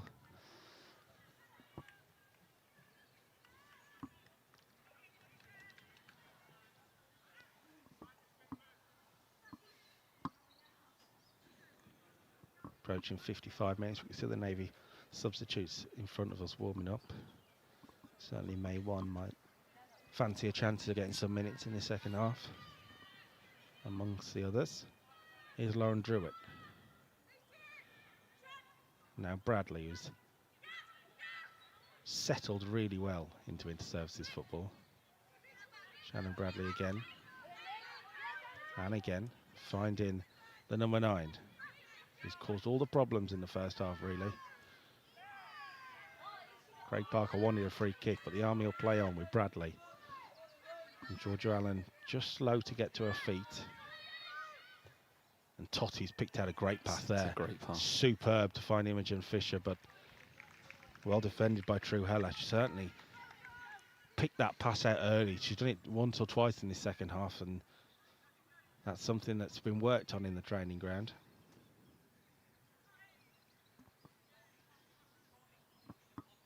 Courtney Jones, Druitt will come forward. I'm surprised to see Amber Marsh not making the way forward. You'd have thought she'd be an aerial threat. Yeah, she would be and can be, but again, you have to manage this game situation, don't you? It's 2-0. They've left free back here pretty much. It's pretty much 3v1 for the Army in the defending part. They won't want to overcommit at this stage. No silliness. That's what they'll be saying. Here's Ash Mills. And that'll be an Army throw. So the Navy then, who are, well, they made it more of a scrappy game again at the start of this second half, but not really showed the attacking impetus so far. They're going to need to get themselves back into the game. Here's Fisher. We'll call that skill, even though I'm not quite sure it came off how she thought. Mills ball in, and the flag has stayed down. Navy clear up anyway. Now Bowden, bringing it down well, Kate Bowden. That's lofted forward for McFadden or Hendrick, but Lauren Druitt's there. And there again, Lauren Druitt. Applause on the Army subs as well. They're well drilled, aren't they, this Army team? Here's Katie Shorter. Bavister looks forward, and now McDonnell. Courtney Jones cuts it away. The Navy starting to ask some questions. Bavister with a shot on the turn. The idea was there, the technique maybe not from that Bavister there.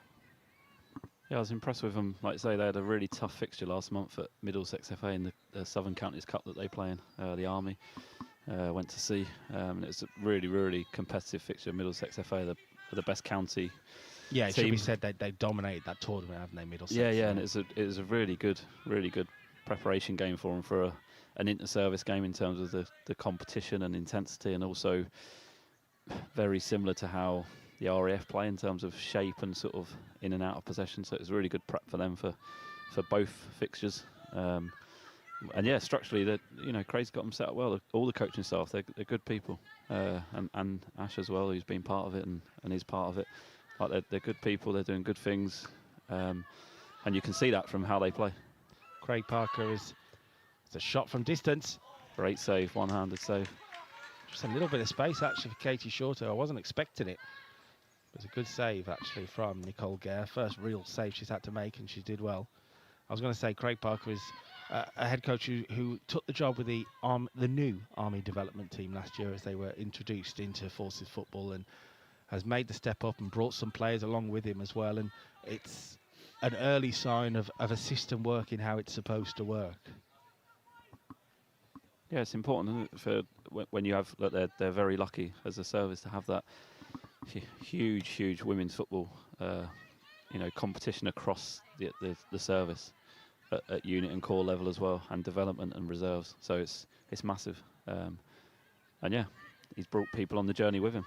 Georgia Allen looking for a 1-2 with Fisher, gets it back, spreads it wide. Chance for Mills to come forward from left back, and Mills has gone for goal, and well, Brogan didn't get hold of it, and at the third attempt she does.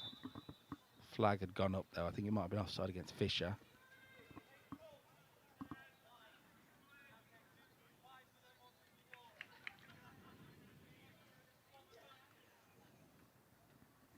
But it is a huge compliment to all three. Anyone, male, female, teams in service football. It's this really interesting topic when you talk to coaches on the outside in terms of how and what we have to prepare in terms of the amount of contact days across the season. I think it's approximately 26, 27, to prepare for ultimately 2 cup finals. That's why it's a competition like no other, because the rest of the season, the fixtures, arguably at that point, don't matter. And it's just everyone sees these 2 fixtures and don't see everything going on behind the scenes or what's happened throughout the season. So it's incredible in terms of the preparation, and that's why it's a compliment to anyone in these positions. Do you know what I mean? Running the service teams, men's and women. The Navy coming forward then with Bowden. That will be cut out by Ash Mills. A chance for me to give a shout out. I've been asked to give a shout out from the Army coach, Alex Rigby. Give a shout out to his daughter Maggie, who's celebrating her 12th birthday today. So happy birthday, Maggie. Hope you're supporting the Army and enjoying this. The ball in by Fisher was cleared, and now Truhella to Bowden. Back to Truhella, who's sent it forward to McFadden, and Courtney Jones has easily dealt with that. The Navy are looking a little bit leggy now. And unsurprisingly, there's a change. Lydia Hendrick comes off, and on will come Abby Hindman. So a revert to what we saw last week against the RAF. This was one of the changes for the starting lineup today. Lydia Hendrick not really been able to show what she can do today, whether it's due to service, good Army defending. It just hasn't quite worked for her up front. So maybe Abby Hindman will give them something different.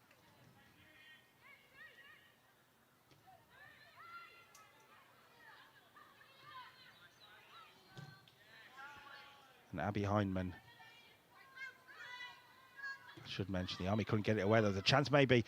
Really brave goalkeeping that from Nicole Gare. She did well.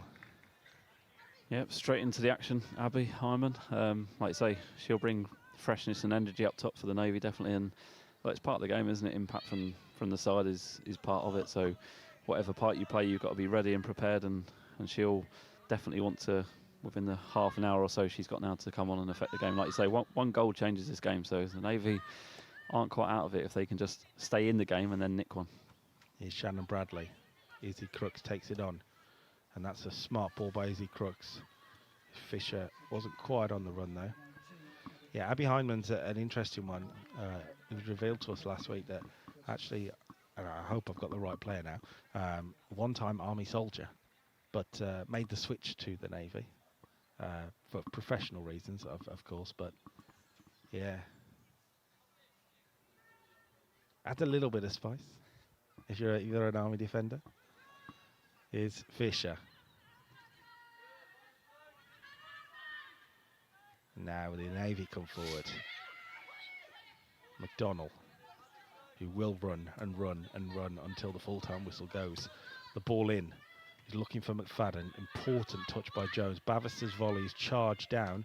She'll get it back and loft it forward. The Navy are putting on some pressure here, and well, they wanted a penalty. Couldn't get a good, clear view of it from our position, but it didn't seem a strong claim. And Gavin Anderson waved it away. The Army now come forward with Bradley. Izzy Crooks, good touch that. Challenge in position to bring the ball down, but she did well and releases Georgia Allen. Good defending though by Ellie Naylor. Paul Hodges says, is it my birthday tomorrow? Happy birthday for tomorrow, Paul Hodges. Army change then. Coming on is Katie Elwood, and it will be Indiana Totti coming off, who's put in just over an hour's work there, and a tidy hour of football from Indiana Totti. Gone about her business very well. A chance then for Katie Elwood to get some minutes. Wise will clear. And Amber Marsh as well.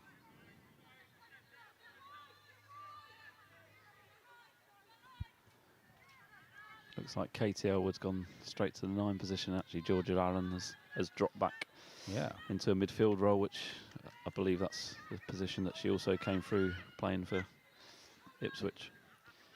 Well, Katie Elwood's a Geordie, and during her playing days with Annick has played at St James's Park and Ellen Road.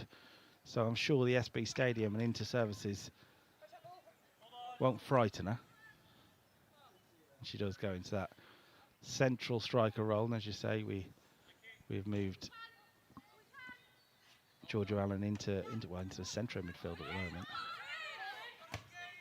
Ball in towards McFadden. It's over her head, and here is Allen getting the chance to link things now with Fisher, and touch wasn't great, and that will be no problem for the Army there. Chance then to see a new number 9 or number 14 in today's team list for Katie Elwood, who I'm afraid to say, Katie, is they've spelt your name wrong on the team sheet, but fortunately for you, I've done a bit of research, so I do know your name's Katie and not Kate with an awkward spelling, but maybe it's the nickname. Here's Hindman. And that'll find Bowden if she can get there. It was a good 50-50 challenge, and Mills has come away with the ball, but also come away with a bit of a knock. Fisher now. Birtwistle. Into Allen. And that's over the top for Bradley, who I think is offside, and he's went a little early there, Shannon Bradley. George Barrand-Wood says, Nicole Gare, my goat. Well, she's done well with the bits of things she's had to do. I wouldn't say she's been really challenged necessarily, apart from the odd long shot from Katie Shorter.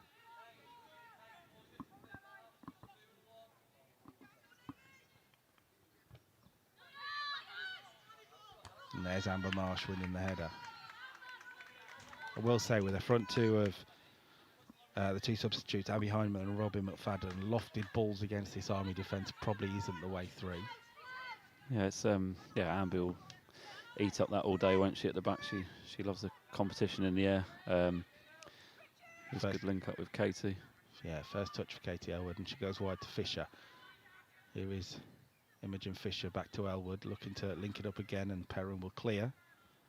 Yeah, it's important they get that right when they do attack the Navy. Like I say, it might be few and far between the attacks, and the second to last attack where Rosie was coming out wide and Abby Hyman had wanted the ball in behind quite earlier than what Rosie in the end went for the sort of hit the area to cross, but Abby Hyman actually wanted it in behind quicker. It's important not just to loft balls up to Abby. Amber's going to probably... It's not her game, is it, Abby? Yeah. She's certainly better on the floor. The ball in, though, headed away. And Katie Shorter, who's taking up more of an attacking position in the second half. Bavister will get there, and maybe this is one of those opportunities you talk about that the Navy have to try and take Here's Hindman back to Bavister, and it's a little bit messy, and Drew will clear.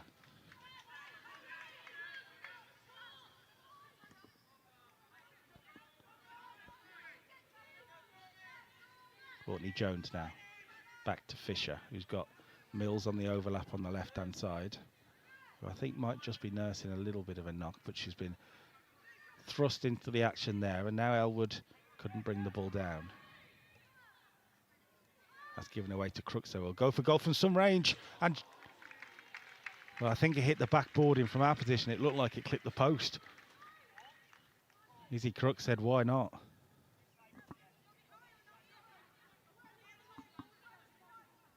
And that would be the cherry on the top of the cake for this Army performance, wouldn't it? Izzy Crooks banging one in from 35 yards.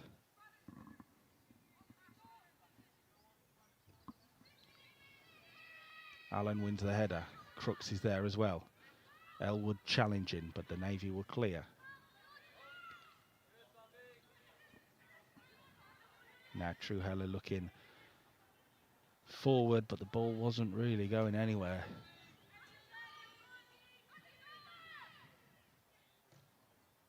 And Jones will pick out Allen, who's got a little bit of space. Immediately Bowden's there, but Allen has got no problem. Georgia Allen coming away with it. Now the Army, who have been in a position where they deserve this 2-0 lead. I think they fancy a third, if I'm honest, in the second half. Yeah, again, they're at that point now, aren't they? Do they stick or twist? You know, they don't need to twist to go for the third. Ultimately, they've now got a better scoreline than the RAF against the Navy, so that sets them up nicely for next week. And then ultimately, it's a showdown next week, isn't it? Winner takes all. From Georgia Allen's play there, that showed like she was going to play into space in behind for Shannon. That's where Shannon Aubrey wanted it, but actually Georgia Allen just said no, just roll it out to the fullback. She actually said as she passed it, let's just stay in control here. It's kept in by Elwood, and in the end the Navy come away with it. Sarah Wakefield says Izzy Crooks is a rock star. It's interesting with Izzy Crooks because I think there was talk that maybe Chrissy Wright might start, and the conversation was, well, Izzy Crooks has played well throughout the season, and the reward is you get this inter-services start, and she's done well in that 10 role. She has, yeah. Again, don't underestimate, as you said earlier, I think it was down at Cirencester, that Edwards Cup final you were on about, Carl, where Chrissy obviously was player of the match probably and picked up the trophy that day. She also was, I'll be honest, ever impressive down at Middlesex last month. She played the 9 role, played it really well for a long period of the game, and yes, very surprisingly in terms of an inter-service game down at Havant last year, wasn't it? I think it was Army-Navy at Havant, and she caused the Navy all sorts of problems in the 9 position.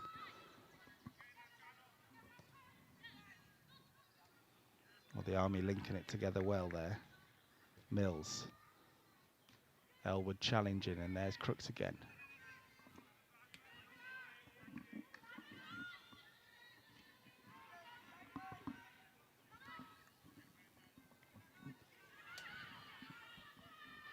Fisher gives the ball away though.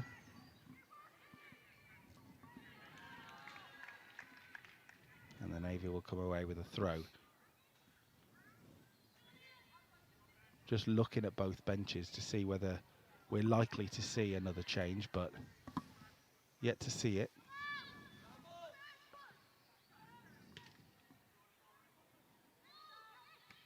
Good chest control by Crooks. That looked like handball by Shorter, but the play on, says the referee, and away comes Katie Shorter for the Navy. Just under 20 minutes to go if they're going to do anything about this scoreline, the Navy. Fisher brings it down with the head, and Bowden doesn't stop running in the midfield for the Navy, Kate Bowden. Elwood looking to cause a problem. And now Fisher. Got Crooks, and here is Izzy Crooks, and it's on one more to Bradley, and the flag has gone up, and there was a cry of frustration from the Army bench because that was a real opportunity, and Bradley just maybe went a little early again. The Navy living on the edge, but they kind of have to at this point. They've got, as I say, around about 17 minutes of inter-services football left in 2025, and nobody wants to be the team that loses 2 games either. No, that's not, that's hard to take, isn't it, for the players? But it does happen, it does happen. But over the years, people like, obviously, Perks, who runs the Air Force team, she'd have been on the back end of defeats to the Army, etc. And Chrissy may have had it, I'm not sure, but probably not been in the sort of flourishing Army teams that she's been part of, winning inter-service titles over the years. But yeah, it's not nice. Well, Chrissy Wright experienced it last year. I think the Army lost both games last year. Yeah, yeah. Certainly a hunger with them. Yeah, you can definitely see that, can't you? You can see that it's not saying they want it more than the Navy, but there definitely is a bit between their teeth to put some wrongs right, I guess. Here's Fisher looking to do that and gets the shot away, and unorthodox as the finish was, the save was pretty comfortable for Eilish Brogan.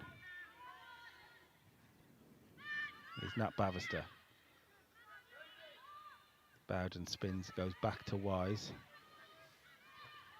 And a bit of possession for the Navy, but it is interesting as the ball came across the field there. I'm not sure if we picked it up on the camera, but a few Navy players down on their knees at the moment.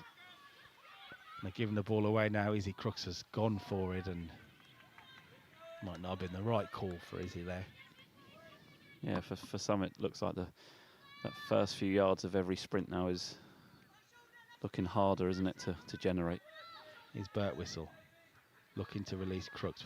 Good interception by Bowden, who has, as I say, not stopped running. McFadden can find True Heller, and Bavister's made the run through. It'll fall for Abby Hindman. Everything feels a little laboured from the Navy. Here's Katie Shorter.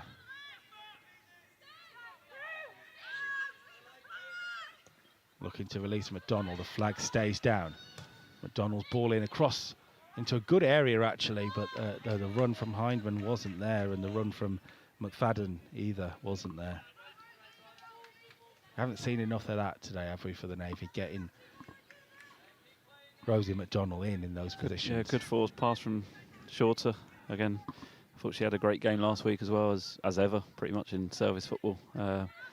Good forward pass there to Rosie, and Rosie will probably be a little bit frustrated that 2 fresh strikers haven't got across the box there to try and get at least a shot on goal. Birtwistle looks wide for Bradley, who couldn't bring it under control, and just showing a bit of frustration, Shannon Bradley, because I think she probably feels this game is a game she should have got a goal in, or could have got a goal in, and so far hasn't. If there's anyone who's your biggest critic, it's yourself on that pitch, isn't it? Here's Allen. Katie Shorter, who's suddenly just had a little bit more intensity in the last 5 minutes. Finds Hindman. The flag stayed down. It's gone up now. We were right in line with that, and I wasn't sure. Very tight, to say the least.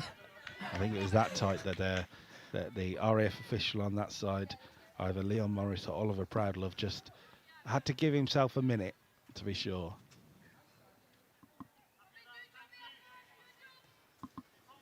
So 13 or so minutes to go here at the SB Stadium, and the second half has not seen the Army really troubled.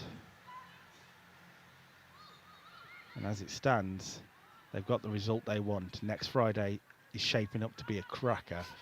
The RAF, the champions, defending against an Army team who, as we mentioned, look quite hungry and are just wondering what if, I think, where this may take them. And obviously the history says the rivalry between these two teams. Obviously Royal Navy football has grown over the last few years in particular, but the rivalry between the Army and the RAF, you have had history from the RAF side of being the underdog and watching the Army dominate year and year and year. And at least during my time in BFBS, that's changed all around, and the RAF have been the dominant force. So it's a weird inverse that we could see next week. Yeah, and look, compliment and credit to Perks, as everyone will know, started that off. Here's Rosie again, trying to create. Good ball in by McDonald. Jones has just just mistimed the Nearly a clearance for a mix-up. moment, but she's quickly there again. Fisher has to be careful not to concede a corner, and out it goes for a throw. Yeah, that's what I was saying earlier, Carl, to yourself, like in terms of Perks, as everyone knows, her was part of the, player first of all that lost many inter-service, titles to, Chrissy as a captain of the army over the years, and won the first one back, for a long time as a staff member, and now she has that motivation next week to finish that off. Her service career, what an incredible career that'll be to finish next week and maybe win it again for her last time, and certainly a historical win for the Air Force if they can achieve that. Well, there is one thing I'll say. The RAF will not want to lose the championship to anyone. I know that. Oh no, but particularly the Army, for the people who have sat through that red domination years ago, to see them lift the trophy again would hurt that little bit more, I think. Yeah, the Army will have to go with a game plan, won't they? Because obviously I know all the group, I know all the players across all three teams very well, but the Air Force are strong at the moment. Let's be honest, they've got good players playing at good levels, massive threats across the pitch, which obviously next week the Army will have to deal with, come up with a game plan to deal with.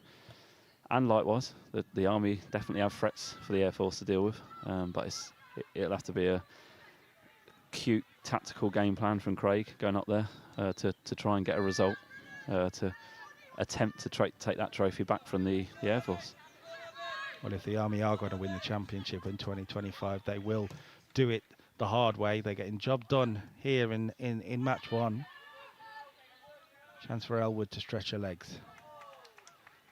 And as we mentioned before, this 2-0 scoreline benefits the Army because it means a draw next week would be enough, which just throws up any kind of situation, doesn't it? And we all know, don't we, that's to approach a game like that will be dangerous as well. So the two things I'm sure they wouldn't. No, exactly. The two things that will be difficult next week is the Army have to ensure they're not complacent or overconfident.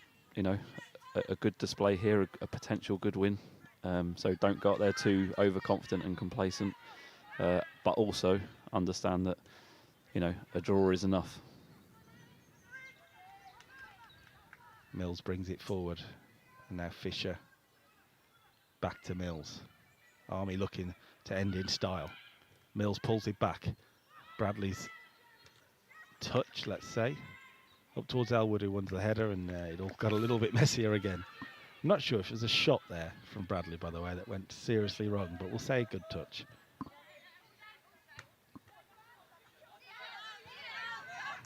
It's kept in well there by Hindman.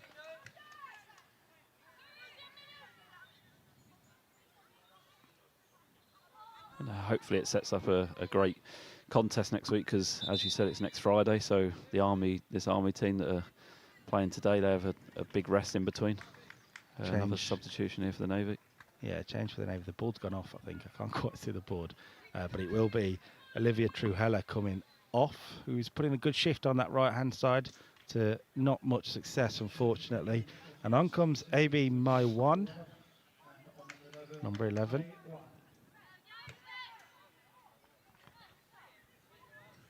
Yeah, so next Friday will be the decider up in Lincoln. The RAF getting to use the great facilities and stadium in Lincoln, which I know is a brilliant boost to the inter-services in 2025, and it will be a title decider. We can't wait for that already. But unfortunately, I'm not going to be there, but I'll be watching, I promise you. I can't wait for that. We're hoping for an exciting game. We're hoping for drama. But there could still be drama here. Let's not write the Navy off just yet. 8 minutes. It's not unheard of. Army have made a change as well. 2 changes. On comes Chrissy Wright.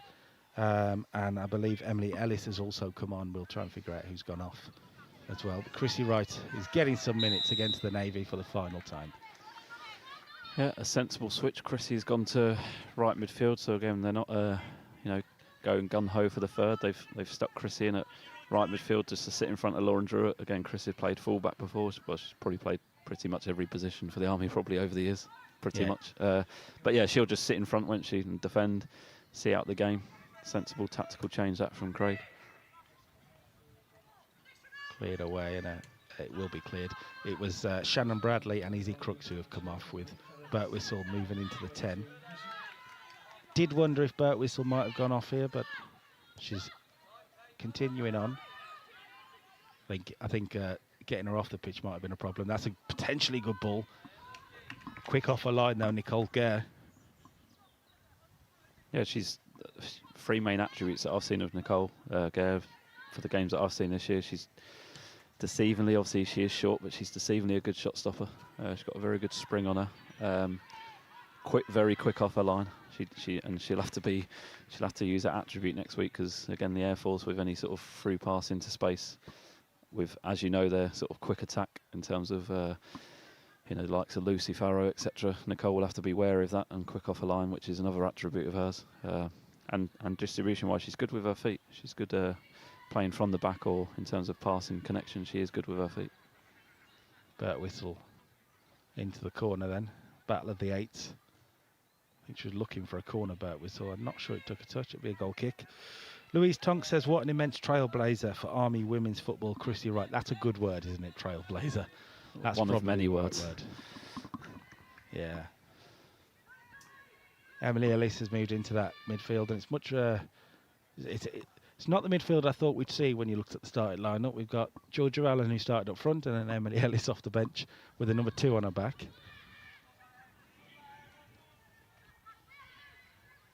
My one getting a touch in there, and now Bavister is moved back to her favoured right wing back position. Katie Shorter. Allen challenging, and Shorter will find Wise. And if the Navy are going to make a game of this in this final 5 minutes or so, it's kind of now or never, really. Shorter. They're piling the pressure on a little bit, the Navy, though. And Shorter's ball towards the back post. You've got a chance for McDonald. Always on the stretch. Not one she was going to get right there, though.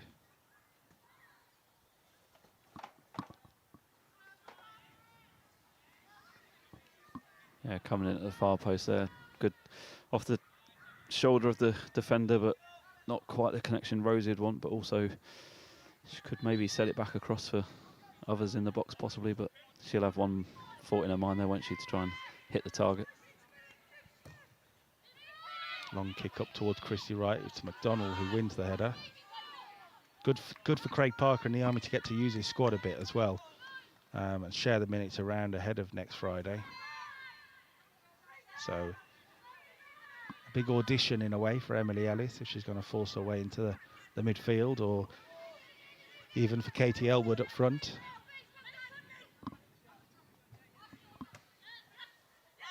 There's Druitt showing composure, but and winning a throw. It looked like it'd be a Navy throw from our position, and Glenn Long is showing the frustration of it. It's not been the best day for the Navy. We put a lot into the performance against the RAF last week. Yeah, they did. Like I say, it was a physical, intense game, wasn't it? And obviously, because they were pushing for an equaliser till literally the bitter end, they, you know, it takes it out of you. It's not the physical element; it's the emotional element as well, isn't it? The mental element. They'd have felt mentally drained as well after that, coming into this game, and it'll be hard for Glenn. It'll be hard to take this in terms of, because, like I said, the service managers throughout the season works literally so ridiculously hard. And he won't help but think, you know, the players that he is missing would obviously make a difference. So it will be hard to take, but like you said, you do have what you've got in military football, and you've got to work with what you've got in terms of whether that be ability or who you're missing, etc. That's part of our life, isn't it? Deployment, people leaving service, career progression, etc. Here's Georgia Allen. Just nicked on, and it will be cleared by Bavister. My one finds Abby Hindman, who just slips on the ball actually, but no foul. Chance to attack it. And the chance was wasted. That was a late challenge on Grace Mills, I think. Chance for some players to get treatment. The Army do have a player down. Might be Chrissy Wright actually. No, Chris is here. Oh 18. yes, no. Oh, it's Georgia Allen who's down.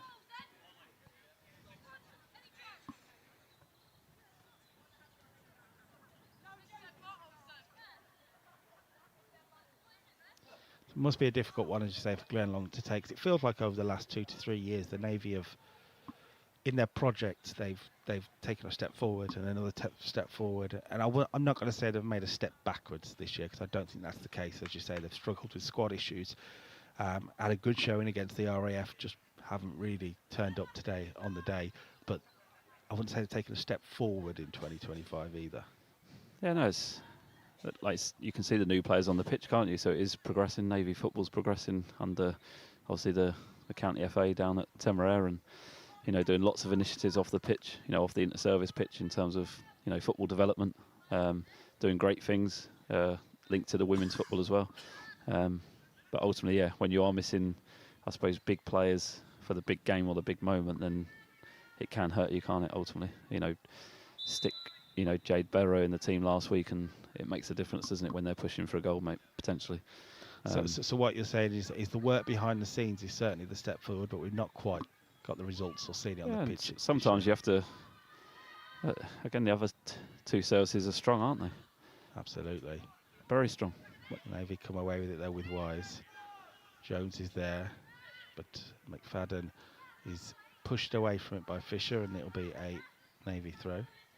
It's also how the service operates as well. Like I believe the Royal Navy have gone to a new sort of command structure, and that means that people are assigned to ships in terms of, as in the UK as well, etc. So yeah, it's a whole new sort of structure in terms of working patterns for service people, which obviously potentially affects availability. So yeah, there's all sorts of scenarios where we've seen it with the Navy men this year, missing a few as well due to work commitments. So yep, certainly happened across the board in Navy sport as well.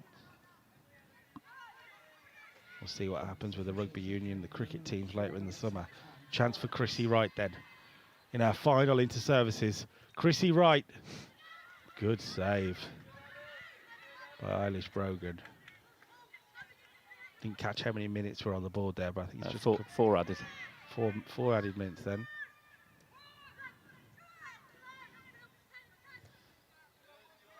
Spread wide for Bavister. The Navy comeback feels more and more unlikely, but it's not impossible. My one. Touch wasn't good enough, really. Hines went in a challenge with Druitt. Set it for Bowden, but Birtwistle snuck in there.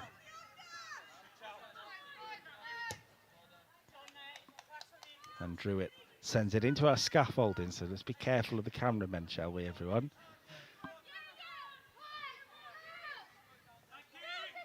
We're safe in the stand as commentators. I wasn't heading up there.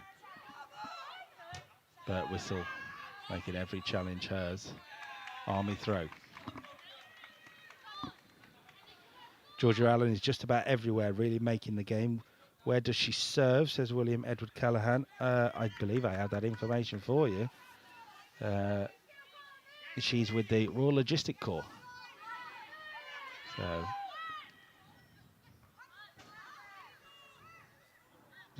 one of a number of RLC players actually across the Army team. Good mix across all of them in this Army team. Certainly an addition that, again, the staff, when you get names through and sort of backgrounds, it's certainly one that they'd have picked up, wouldn't they, at the start of the year, and thought, oh, this is a good addition to suddenly join the British Army. Certainly one they wanted in the team. You can see why. Her first half performance in particular, winning the penalty and then finishing off the second, has been a major part of this Army performance. And they're under 2 minutes away, sorry, of the victory against the Navy for the first time in 4 years at least. In fact, I think it might be longer than that. I think going back to what you said about the Navy football, it's again a chance to sort of build, isn't it? With new players coming in today, showing what they've got about them. Abby, Hyman. Well, there'll be a few of them that goes Rosie really again. learn from this experience. Yeah, exactly. Yeah. Here's Rosie McDonald looking to get some Navy joy, blocked by Druitt. Yeah, it'll be a Navy change actually that's going to just stop the momentum for a minute. And I think it's Ellie Naylor who's gone off. Yes, and that's about how they build the new group or a newer group, you know, a fresh group with new players, reservists as well. Obviously, in Emily at the back, with experience of Katie Short and Nat Bavister, Kate Bowden, Rosie McDonald, you know, Jade Barrow, etc. You know, McDonald's ball in is a good one. It'll fall back for Hindman. And there goes the Navy's chance, possibly of getting a goal. But how they then group that together over the next year or two and try and be more competitive, I guess that's a challenge, isn't it? Louise Tonks says going to be a great Edwards Cup in 2025. AGC versus RLC on the showing of today. I wouldn't rule out the artillery either, by the way. But yes, it should be an interesting Army Cup competition across there. One to keep an eye on. We'll do our best to cover as much as we can here at BFBS. The week before our next UCAF fixture, the Edwards Cup final. Burt whistle. Put out by May 1.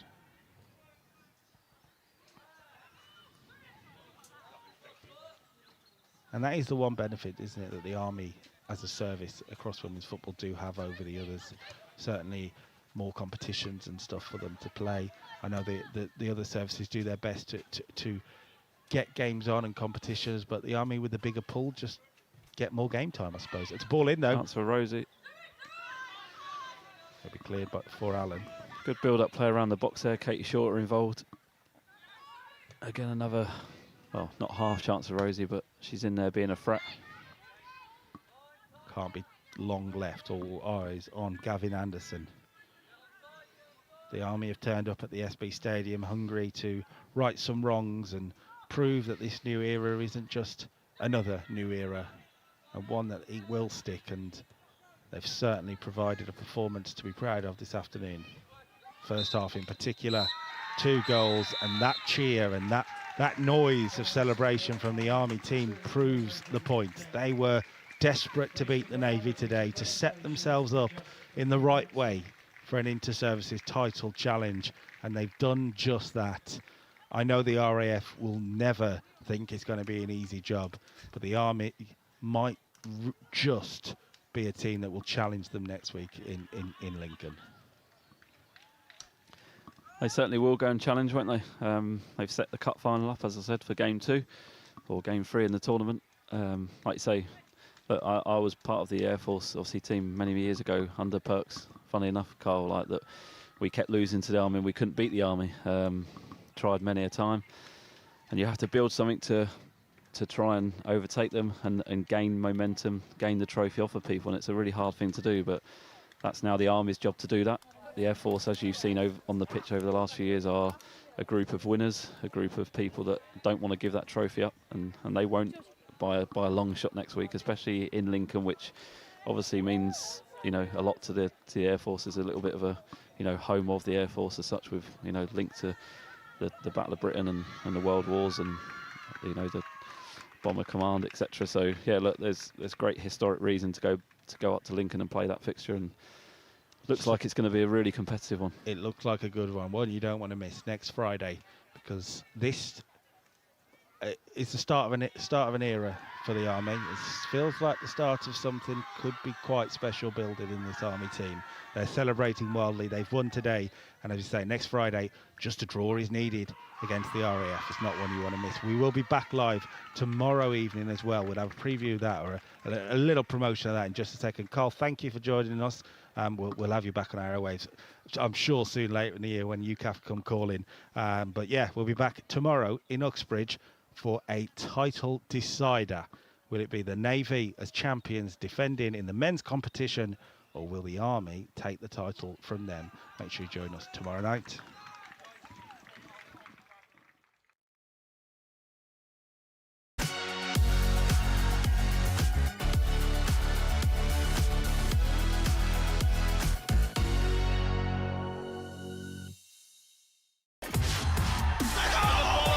Towards the near post, he's heading on, and he's to the back of the net. That's a great save. Around the goalkeeper. Ball comes in. It is a leveller. And it's a goal! 2-1 Navy! It's a goal, John!